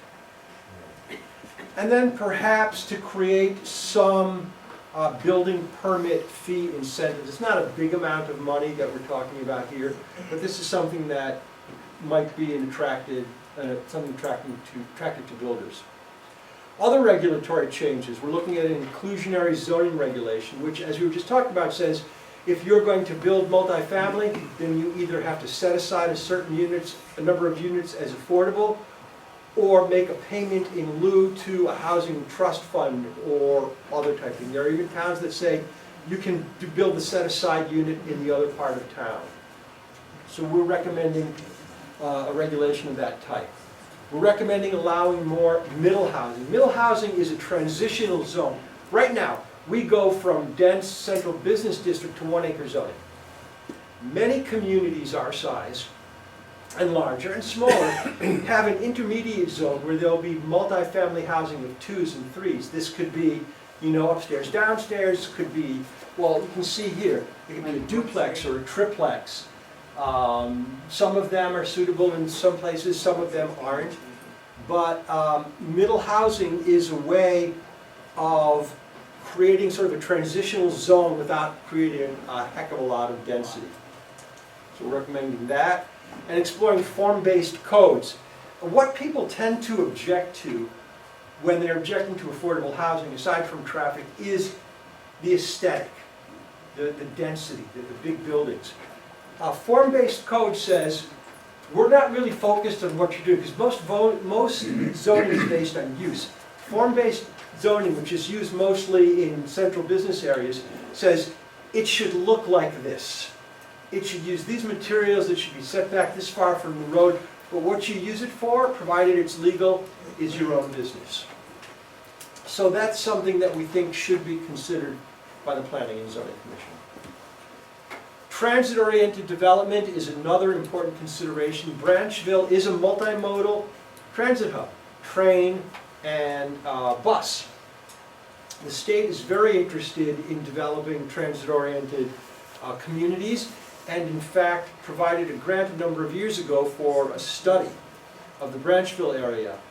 I invite you to go to the WestCog site and take a look at the Branchville plan. We recommend pursuing the plan. It's a market-based approach. We can do it with or without new sewage options, but there are things in between. We don't have to do it with sewers or without sewers.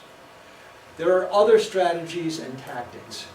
For example, CHAFA, the Connecticut Housing Finance Authority, now they provide mortgage assistance and down payment assistance and reduced rate mortgages to people who qualify, but the qualification threshold was so low that it just didn't apply in Ridgefield. Now there's a much wider spectrum of properties and people who may qualify in Ridgefield, but people don't know about it. That's one thing we want to do is promote it. Promote ADUs and assistance. Yes, question? Yes, the state just passed a budget that provides $200 million in new funding for affordable housing development. Does it go to that? Can Ridgefield get a portion of it? Can we get a portion of it to put in a trust fund? Do you know anything about it? I know they just passed it. We're watching it. We saw that, and we're watching to see what could be available to us, okay? Thank you. And I just wanted to comment, maybe we'll show it, Dave, but this CHAFA promotion, this is a mortgage that is available to anyone, and there are now much more expanded qualifications, both income-wise and price of the house. We have 17 that are, I think, on the rolls of affordable housing in Ridgefield. I mean, in the grand scheme of things, we did absolutely nothing to make those happen. Right. So if we can help promote CHAFA mortgages through the lenders in town that are capable of issuing them, then the answer is we can grow affordable housing transparently. Right, and CHAFA mortgages are countable under 8-32 Right. because as assisted mortgage. Can you get into detail on the ADU promotion and assistance? Like in what way are you gonna try to? When the Planning and Zoning Commission changed its accessory apartment units in 2006, I believe it was, to allow more of them, the Affordable Housing Committee created a promotional program. We created a booklet. We held public sessions which were well attended, and there have been more than 140 applications for accessory units since that time. I have a question. I mean, if I'm not mistaken, I believe you're only allowed to rent a one-bedroom is a limit? No. Somebody to what you can rent on a single lot as far as an accessory dwelling, size and number of bedrooms? So Is the way that it not- works right now is if your property is up to 3,000 feet, you can have up to 900 square feet ADU and one bedroom. Right. If your property is 3,000 square feet or larger, you can, Not the property, the house. I'm sorry, the main unit, 3,000 square feet or larger, you can have up to 1,200 square feet and 2 bedrooms. Okay. What about the idea? Because we do have some, ADUs that are really big. I mean, for instance, our town pension commissioner, Hayes, has an ADU on his $1 million lot that he was renting out illegally. That was a 5-bedroom. Yeah, this is not. No, this is but, not- but this is is he not able relevant to, the but point. why couldn't we incentivize people who have those kind of facilities on their property to be, that's where I was going, Okay. to be able to rent those out and not just limit it to 1,200 and a 2-bedroom? Okay. Okay. That's all. Affordable housing webpage is another thing. We have some information on our Facebook page. We're going to work with the Housing Authority and Tony Phillips at Social Services to develop a real good customer-facing webpage for affordable housing. And the disposition of surplus municipal property, this is really interesting. Ridgefield owns some like 500, I don't know the exact number, maybe you do, Sean. It's like 500 pieces of property, some of them really small, but some of them are suitable for other things. Wilton did an inventory of its own property and said, okay, now we need to look at this and say, what should we keep? what should we make open space, what should be used for development, what should be repurposed. So we recommended in our plan that a committee be formed to study town property, to examine what might be suitable for various purposes. What happens next with the plan? Well, P&Z feedback, thank you so much for the quick turnaround on that. We're going to be capturing Board of Selectmen feedback in the next few days. Revision of the plan, public hearing on the 25th. Approval, submit to the state. It will not be 6-1 because the state will not have the opportunity, because the Board of Selectmen will not have the opportunity to vote in time for that. And that's the end of the presentation. So now, I will open it up for questions and public comment. Yes, sir. State your name. Hi, Roger Garbo, Mimosa Court. I first want to applaud the work of you and the committee. I think it's your tireless efforts will end up helping the town, and I appreciate it. On a personal note, my mother, a few years ago, we wanted her to move to Ridgefield to be closer to us. She was getting older, didn't drive anymore, and she wanted to be near us as well. We put her name on the list at Ballard Green, and there was a 3-year wait. I think it's 4 years now. We looked around, there was nothing else affordable or available for her, so therefore she was unable to move near us. And by the time Ballard Green became available, she had to go to an assisted living because she could no longer be on her own. So we lost those 3 years with being near my mom, and I wish there was something available. And you know, I thank you for your efforts for the next folks down the line that, you know, want to have the opportunity to live here. Thank you. I'm sorry, I didn't get your name. Roger Garbo. Thank you. Excellent. I have to go. Thank you, folks. Thank you, Roger. Thank you. Next, comments, general comments.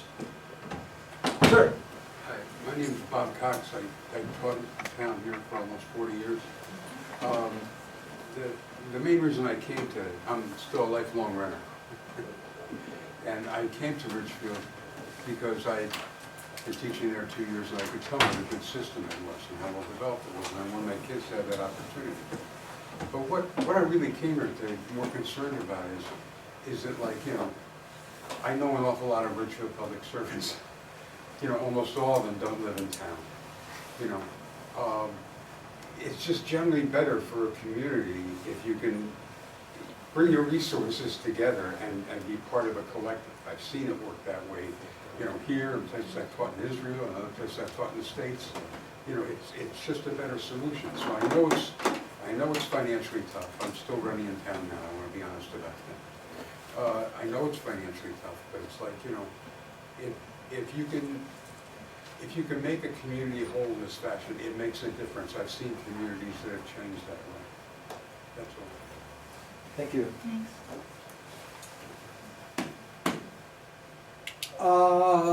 Yes.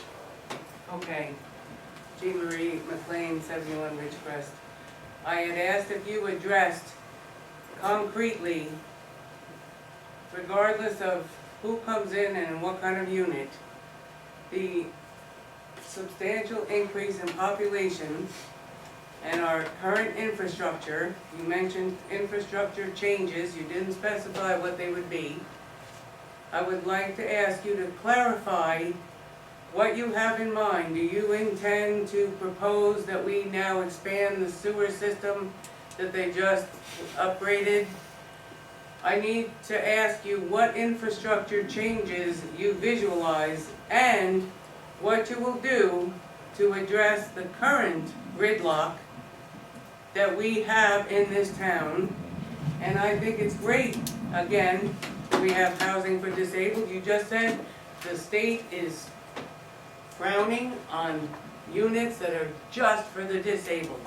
So we can take the agenda of shipping everybody out of the cities because they're a mess and fill in those additional affordable housings, not for what we genuinely need, for our seniors, for our disabled people, and all the people that work here that generally can't afford to live here. Like we're getting portrayed as being against affordable housing, but we're against the state subsidized housing with no, I wrote the other day, public transportation. So traffic, infrastructure changes that would be necessary to do this. And Branchville we can't build in that factory because it's Reading, and we would have to get permission to use their sewer system, which they're not gonna give us. So the TOD at Branchville is not gonna happen anytime, anywhere, anytime soon. So traffic, public safety, emergency vehicles getting through, which I have asked you repeatedly, have gotten no answer. And yet, excuse me, the other day someone mentioned public transportation. So let's say we achieve our limits, our goals, and we have 1,000 new units, say 500, there's more people, but they don't drive. What do you mean they don't drive? Why are we assuming that everybody who comes into these units have a way to get around? We would need public transportation, because some people aren't gonna drive, especially senior citizens. $6 units. So we're gonna have, Expensive. like, it's Thank you, expensive Joe to Biden. live here. To just say we're gonna make it affordable for them to live here by rent, or by housing cost, but there's the other aspects. And also, how are they gonna get around? Why are we assuming that they will have cars, and the new units often are grandfathered, so they're not required to have a parking space for every unit? Some of the new transit-oriented building and zoning, No. affordable housing does not require enough parking. No, that was a bill that didn't make it to the floor. Well, that's good to know, so anything we build is going to have parking for any cars? Town can make its own requirements with zoning changes. Okay, so what about the infrastructure? What are you proposing with our current new sewer system and with the traffic? First of all, there's a misunderstanding that our sewer system is at full capacity. Well, It's that's not. what Rudy said when he No. put through the upgrade. It's He it's said not. that they did it, so there were no additional There was no capacity added, but we were not at full capacity. It's about Oh, I'm misleading 75%. with that. Yes, that was in, yeah, Richard Baldelli said that we have enough space, but Rudy said, we're gonna keep it at this size so people cannot ask for additional hookups. So there was a whole bunch of capacity, it was my misunderstanding, I didn't understand it that way. Okay. I have a So question. anyway, Other comments, other questions, yes. So don't answer me. I would like to second the comment that Bob Cox just made, and it's Mhm. something that I frankly had not even thought about. My husband was a teacher at Ridgefield High School for 40 years, and we do live here in Ridgefield, but it is hard. But I can tell you, it makes a huge difference. We still have students that come to our house, encouraged by my husband, they're not invasive, encouraged by my husband, who either he had or they know their current student, they know somebody that come to our house and just want to talk to him. And this should be a priority, not only for teachers, but other service workers. Absolutely. That affordable housing be made available for them. You talk about changing Ridgefield, this could be one of the most phenomenal things we could do to change Ridgefield, is provide housing. I grew up in a town where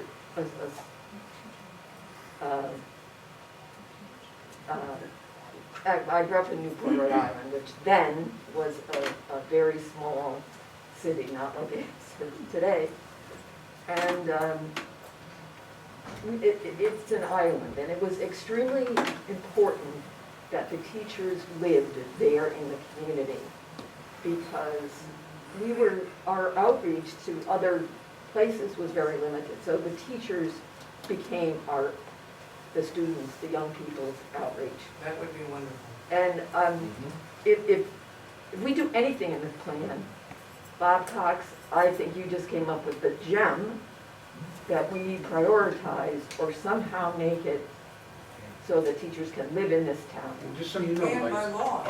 even our biggest cities are reassessing this. You know, in both Manhattan and Queens right now, they have police programs that, you know, are having policemen out in the community, having policemen move to the community, you know, trying to do, you know, and it's like I said, I know that every town has huge expenses, and the smaller the town, the greater the individual burden of expenses.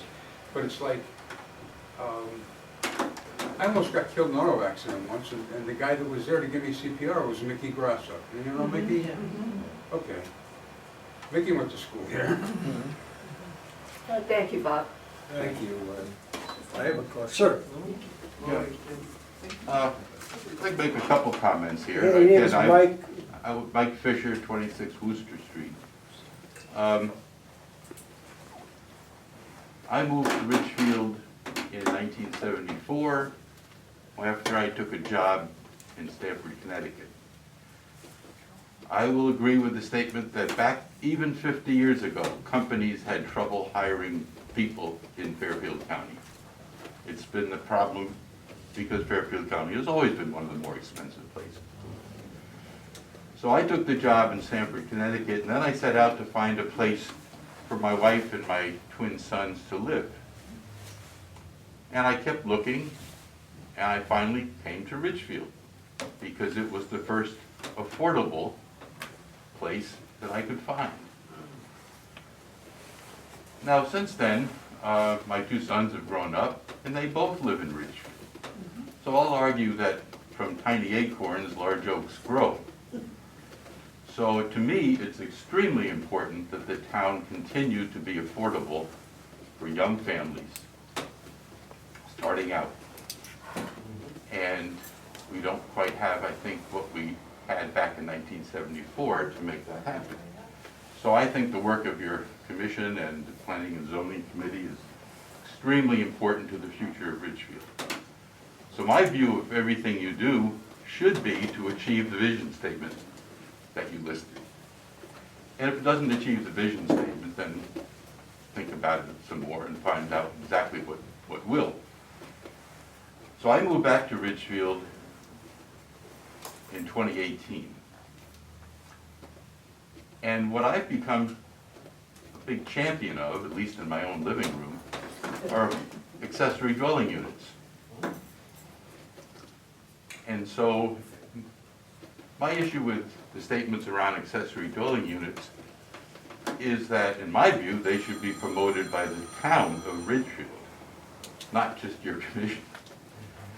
I think there is ample and wonderful opportunities within Ridgefield to develop the idea of accessory dwelling units on many, many properties in town. And among the 4 or 5 reasons that I think are so important to the future of Ridgefield, affordable housing is just one of them. I don't think you even need deed restrictions to get a lot of people to make them affordable. So I think the selling of ADUs, the promotion of the idea of ADUs should be thought through by the town, by the Planning and Zoning Commission, and not left solely to the Affordable Housing Commission. I think there are great ways for elderly parents to come and live close to their family. I think there are wonderful ways for young kids to stay in Ridgefield with their parents. I think there are wonderful ways for affordable housing to be further developed. And I think there are wonderful ways for just making sure that we can achieve our vision statement in a very effective way. So I'm a champion of that. The rest of that is, to me, details, but I'd love to see the town of Ridgefield become a leader in getting ADUs on the 1.5, 2, and 3 acre properties. Yeah, ADUs are kind of middle housing when you think of it, because it's turning it into a 2-family unit and it's spreading it out. You're not going up in a big giant unit. And this is something that California is finding success with, because they have an extremely critical housing crisis. Lori's had her hand up for a long time. Oh, so, Lori, I'm sorry, I didn't see you there. That's okay. David, Lori Mazzola, I think this might be a good time to discuss the differences between the affordable housing, low income, the distinction between the two, where police officers, teachers would fall. It wouldn't be under deed restriction. It wouldn't be under low income. I think their salaries are too high. Right. I could be right, I could be wrong, I don't know, but I think it would be a good time for all of us to learn the distinction between the two. Well, many teachers will fall, because if the median, I think it's 80. Under low income? Well, Yeah. the median is like 86, 87, or something like that for, there's an online database as of 2020, so I don't know where they've gone since then, but, so maybe it's half, maybe it's 40%, maybe it's 30%, but there is a chunk of teachers. I mean, obviously some have spouses and other household income, but young teachers coming in who are still single, many of them will qualify. So there's Depending on something, family you know, size, right. to Lori's point, I think it could go up to $125,000 or something. With eight For a family. of Right, eight, and That with a someone family, exactly. could qualify for like an 80%. a family of eight. That's a family, no, that's a, It depends, yes, there are. a family of three, it's there are- 84. Excuse me, there are complicated formulas for this. And it's just different by how many people are put in. And the state has, you know, the term affordable housing it's a general term. The term of art in the field refers to spending no more than 30% of your household income on housing costs. That's sort of the generally understood term. But there are very specific terms. For example, under 8-30G, you have 80%. So somebody making 80% of the median income, which of the state median income, which is about 110, so like $84,000, you could qualify for a certain type of affordable housing. Now you could argue that's not really affordable. I would argue that too. So the need, most of the need is not at the 80% level, it's really at the 30, 40, 50% level. But by addressing it at the 80% level, we should also be addressing it at 60, 50, 40, 30. So different, like HUD has its own definitions of extremely low-cost housing. The state has different definitions. But generally they break it down as to sort of moderate cost housing, low-cost housing, and extremely low-cost housing, with different numbers depending on who's the source. Hi Dave, Andrea Beebe, 378 Main Street. Thank you for your presentation. I think, and I hear Mr. Cox and I hear Lynn talk about her husband, and my sons were both very, very lucky to have each of them as teachers. And my husband and I are both retired teachers, and we have chosen to still stay in town. But I wish we could build kind of targeted housing, maybe that we could actually offer to our town employees, teachers, etc., but we can't deed restrict it that way, and we can't target it that way. And then we look at the numbers of how we get points, and we want to keep our seniors in towns, but we get less points if we have seniors. So how do we fix that?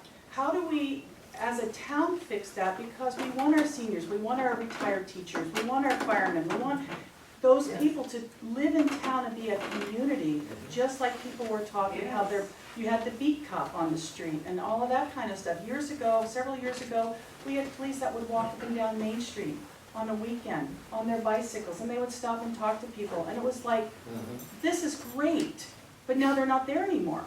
You don't see them doing that anymore. So I agree with Mr. Cox, and I agree with Lynn, and you know, we live in an apartment, we pay rent, we sold our house, we chose to stay in town, we make it work, and we didn't leave. But when we start giving arbitrary numbers to how valuable you are to a final number at the state level, I think we're missing the picture. When a senior gets less points than somebody who has a certain income level, then isn't that discriminatory? Yeah. Yes. Yeah, they did this because what towns do is they say, you want us to build affordable housing? Okay, we're gonna build it only for seniors because that's a lesser demand on town resources and infrastructure. And that's why the state said, well, you can do that, but you're just not gonna get, I mean, it counts as an affordable housing unit under 8-30G, but you don't get moratorium points. But see, that's in the what we same get way. hurt as a community. Well, Everybody in this room is saying, is recognizing, we want to keep our seniors in place. We want to keep our teachers here. We want to keep people in our community that have lived and contributed to our community over the years. Why don't we make it work for them? Why are we assigning arbitrary numbers that are actually gonna hurt those of us who wanna stay. You're talking about the points. Yeah, The points aren't arbitrary, they did it that way for a reason. I know, but why aren't we fighting that? Why aren't we Right. asking our representatives to fight those numbers, to keep people like Mr. Cox and George and Lynn here? I mean, I hear both of them. I want them to stay in the community. They gave so much to our community. Mhm. And I just think that we are hurting and missing the big picture if we don't take a look at that. And maybe it's time for a town to challenge those numbers Yeah, and start to be the leader in something like this versus just accepting it. I'm off my soapbox now. Thank you. Yes, Hi, okay, so I read the plan in full, and I just wrote down questions before I came. Can I of course. go through that now? Okay, great. Okay, so my first question is, my children were at AIS, so we were very lucky to have so much diversity before they got into Ridgefield schools. And I see diversity mentioned a lot in the plan, but I don't think there is any way by the state recommendations to guarantee diversity. No. So when we have added units, affordable housing units in the past, has it positively changed the diversity of the town, and to what amounts? good question. I don't know how it's changed the racial diversity of the town, but it changes the economic diversity. You cannot obviously select or deny people based on race, it's the fair housing So law. when we put anything in the plan about, we're not racially diverse, and one of the goals of the plan is to make us more racially diverse, there's really no way we can do that. But there's more opportunity, because, But let's say, for example, black households have 1/10 the wealth of white households. So in general, this is just a general statistic, so if you have housing that is more affordable, then it will be more affordable to more people who are in that economic category, which is also a more racially diverse category. But There that, are current units but- increase. but that's what I'm saying, unless we know that unless we can look at our current units and said that we had success there before, I think putting it in the plan is superficial. Good point. I mean, and also, we do have a need to diversify this community. Let's look around at this room right now. But that doesn't come just at the housing level. We need to make people a POC welcome at all levels. Yep. And that's a community goal that we all have to work towards. And that's not just done by housing. And so these comments and these goals can't be set by the Affordable Housing Committee. They have to be set by the Board of Selectmen and by the school district and things like And our that. state representative. So I just think putting that goal without the knowledge to back it up in our plan doesn't make any sense. Putting Then what goal? putting the goal that we diversify the town. Okay. Unless we know that when we added more units previously, we worked towards that goal, or we had some success We towards brought that. in more diverse people.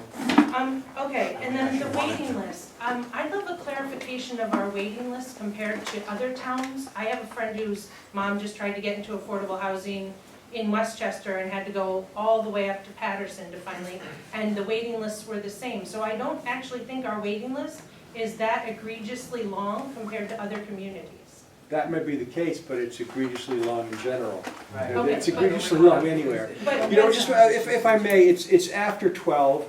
didn't you say stick around? I'll stick around to answer specific questions that anybody has, but I think we need to conclude this I have session. one question. I would like to know if you're gonna consider repurposing any of the structures in Ballard Green as opposed to adding a structure, a new structure there. That's one. And I don't know if this is the meeting, but I definitely am very concerned about the health and the conditions in the current affordable housing units. So maybe we'll talk about that in another one. Yeah, I'm really worried about that. Yeah. Thank you all for I got it. coming. I'm sorry, I didn't get to answer your question. Yeah, I was just looking at the numbers, and it seems like the 10% threshold is pretty unachievable for us in the Yes. next several decades likely. So that seems more like a distraction to me. What is interesting to me though are these HUEP points.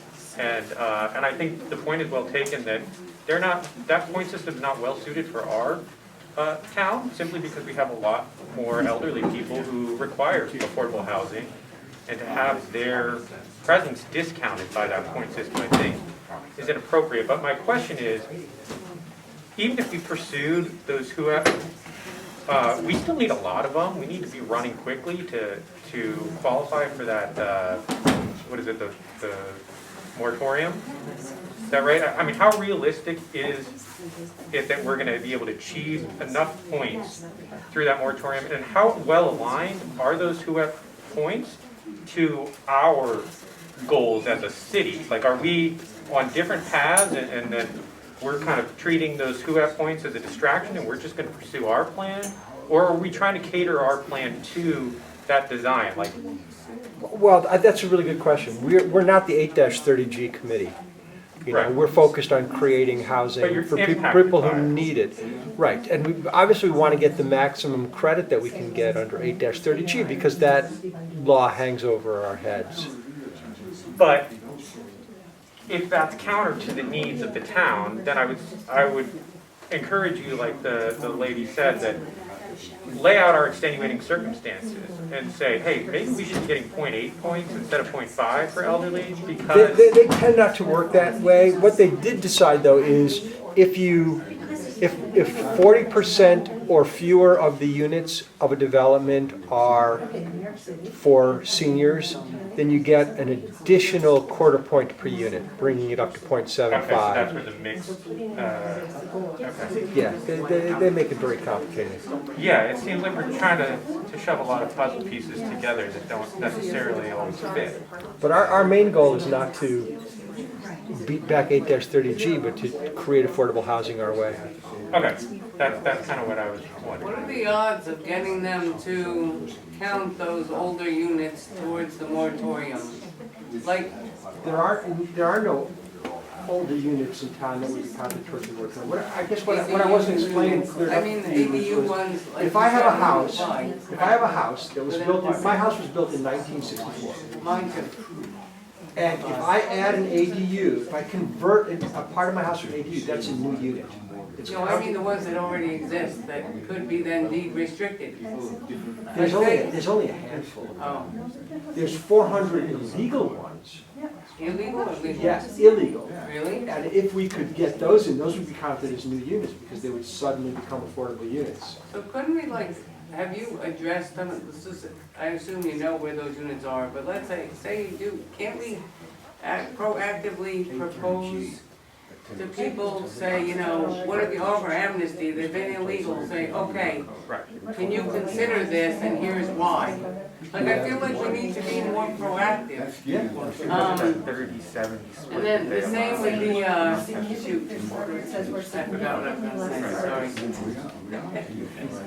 And Oh, yeah. the double challenge with ADUs is, they not only, if someone would accept this temporary deed restriction, then they also have to be occupied by somebody who qualifies, so it's not just.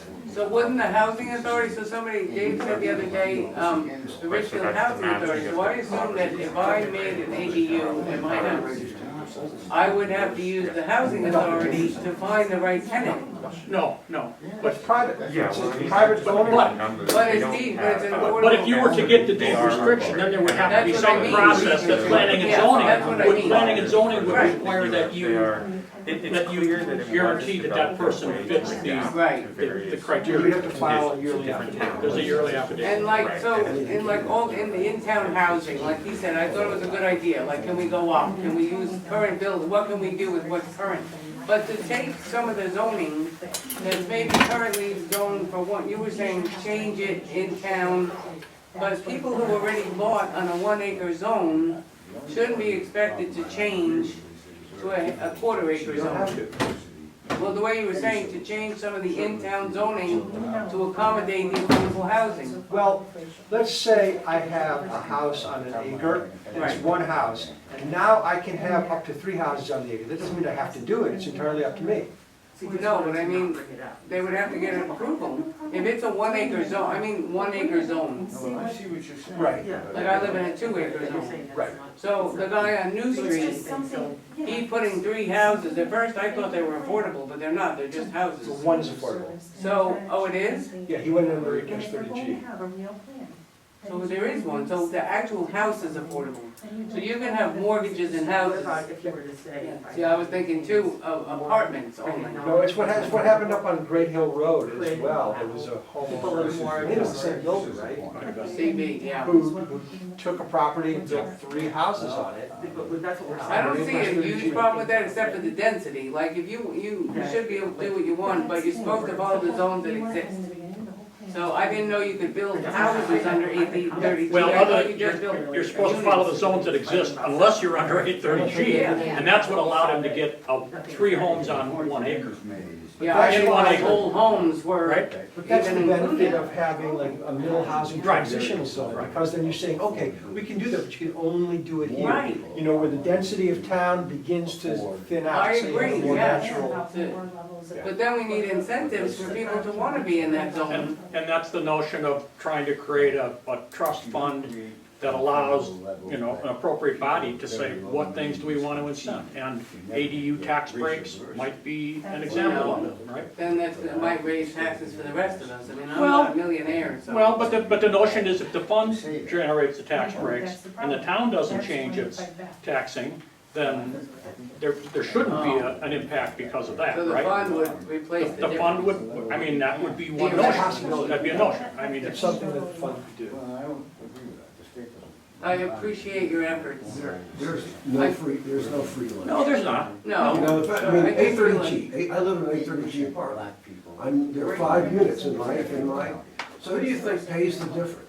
Where do you think the money comes from for the low-income units? You think the landlord absorbs that?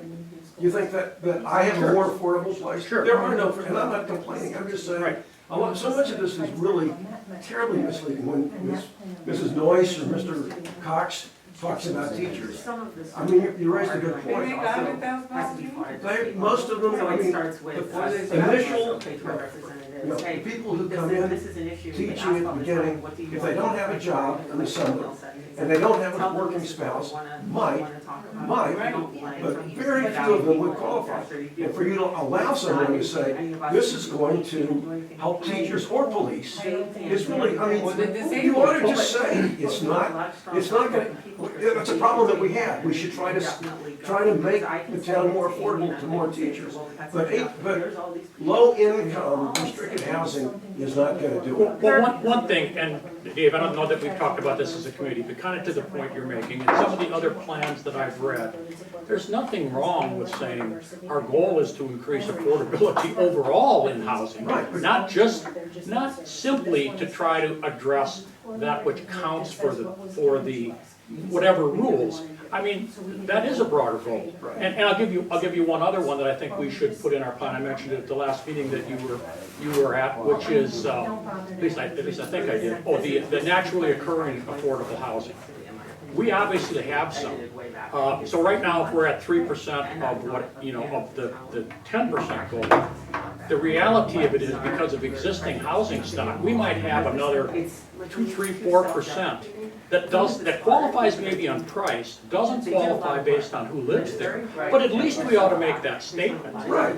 That says, and we can find those information, so we can say, so we do have it, we have it. So the point is, we can at least make it known that while from a statistical perspective, we're at 3.2%, from a practical standpoint, we're at 6%. Now, every town could make that assertion, so the notion is, it would, in theory, get everybody closer. But that is a reality, and I think we should bring that out in our plan. There's another elephant in the room, and that all of us have pretty much the same kind of intentions. But the other gorilla in the room is the extreme political agenda of Hartford and these laws.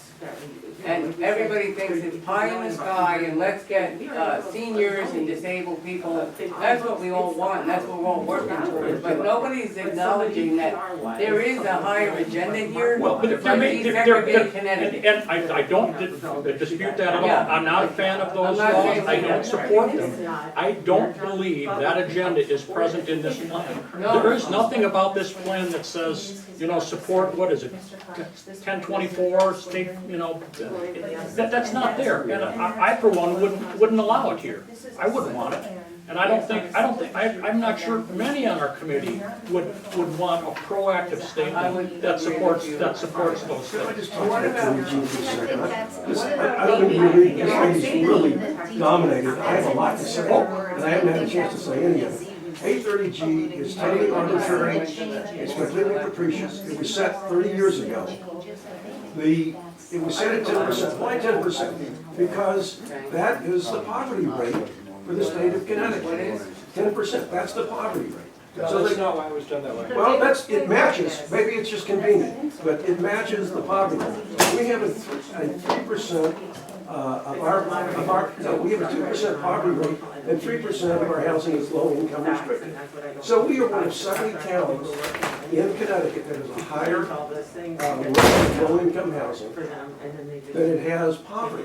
right, So what the state wants to do, towns like Ridgefield that are very successful, highly educated, prosperous, low poverty, we don't have enough poverty to suit Hartford. They want us move to, everybody they in. want to bring in poverty. They should have opportunities, Well, and they should pay for Bridgeport. I consider that punishment. Yeah, well, they have an agenda, their schools and the cities are failing and everything else, their communities are failing, so they wanna instead of fixing that, they wanna They ship them off. want to destroy towns like Ridgefield. And we're not a city, and somebody said to me that we hit 30,000, I don't know if it's true, we would have to get a mayor, like if we hit population, Dave, if we hit a population of 30,000, would we get a different town structure? I don't know if you know that, I don't know if you heard me. I'm sorry, say that Do again. you know if we hit a population of 30, somebody once said to me, if we hit 30,000, we would need to have a mayor. Have you ever heard that? I don't know if it's true. I don't know about that. The other thing that I'd like to add is that Reading, in their plan, really emphasizes the importance of watersheds and to clean water. Connecticut, Fairfield County has a acute problem of shortage of drinking water. We had to pipe water to Greenwich a couple of years ago. So, and Reading says that we want to keep our acreage around our homes because we have an obligation to the water. So this is the Reading plan. And here are our watershed maps. We should be stating in our plan what Reading's done in theirs, and that is that we have a role in maintaining a conservation role that needs to balance. We have no conservation balance in this plan. We have inland wetlands. Yeah, but we're talking about watershed and more. Yeah, well, that we have project by project. The greater the densities, the greater the burden on the watershed, and it's really a critical point. Reading makes it. I would suggest that you can consider adopting some of their language, and I've got their plan here, and I've highlighted it. I also have, I didn't get a chance to read this, Mr. Tartaglia wanted me to read this, there's 5 pages, and I wasn't gonna read all 5, but I would like to submit this to the committee. But, Okay, I'll take it. well, I wanna make sure it becomes official. I am officially receiving these documents from Mr. Carr. Let the record know. On a monthly basis. So, okay. They were built to specific. Yeah, because I guess somebody's fighting now with Ballard Green, the water. I got an attorney. Yeah. I got an attorney, so. I don't know where, these are people that are low income, that can afford an attorney, I don't know how. And They may have pro bono. I don't so know. Amy Berger Gravallo Oh, ever yes, comes to thank these you. things? Like, she's in Hartford representing us. Does she participate or ask about any of this? I've had conversations with her about affordable housing. Wouldn't it be more fitting if she came to some of these meetings to see what people think about who she's representing? No, I It'd be understand. nice to see her meeting. I just think, Thank you. good to know. Well, thank you for your time. Have a good day. Coming. I don't, this isn't my soda, but where's garbage? Is there garbage here? Okay, thanks. There's recycling here. All right. Dave, can I get a wave from you? Just a goodbye, just a wave. Thank you.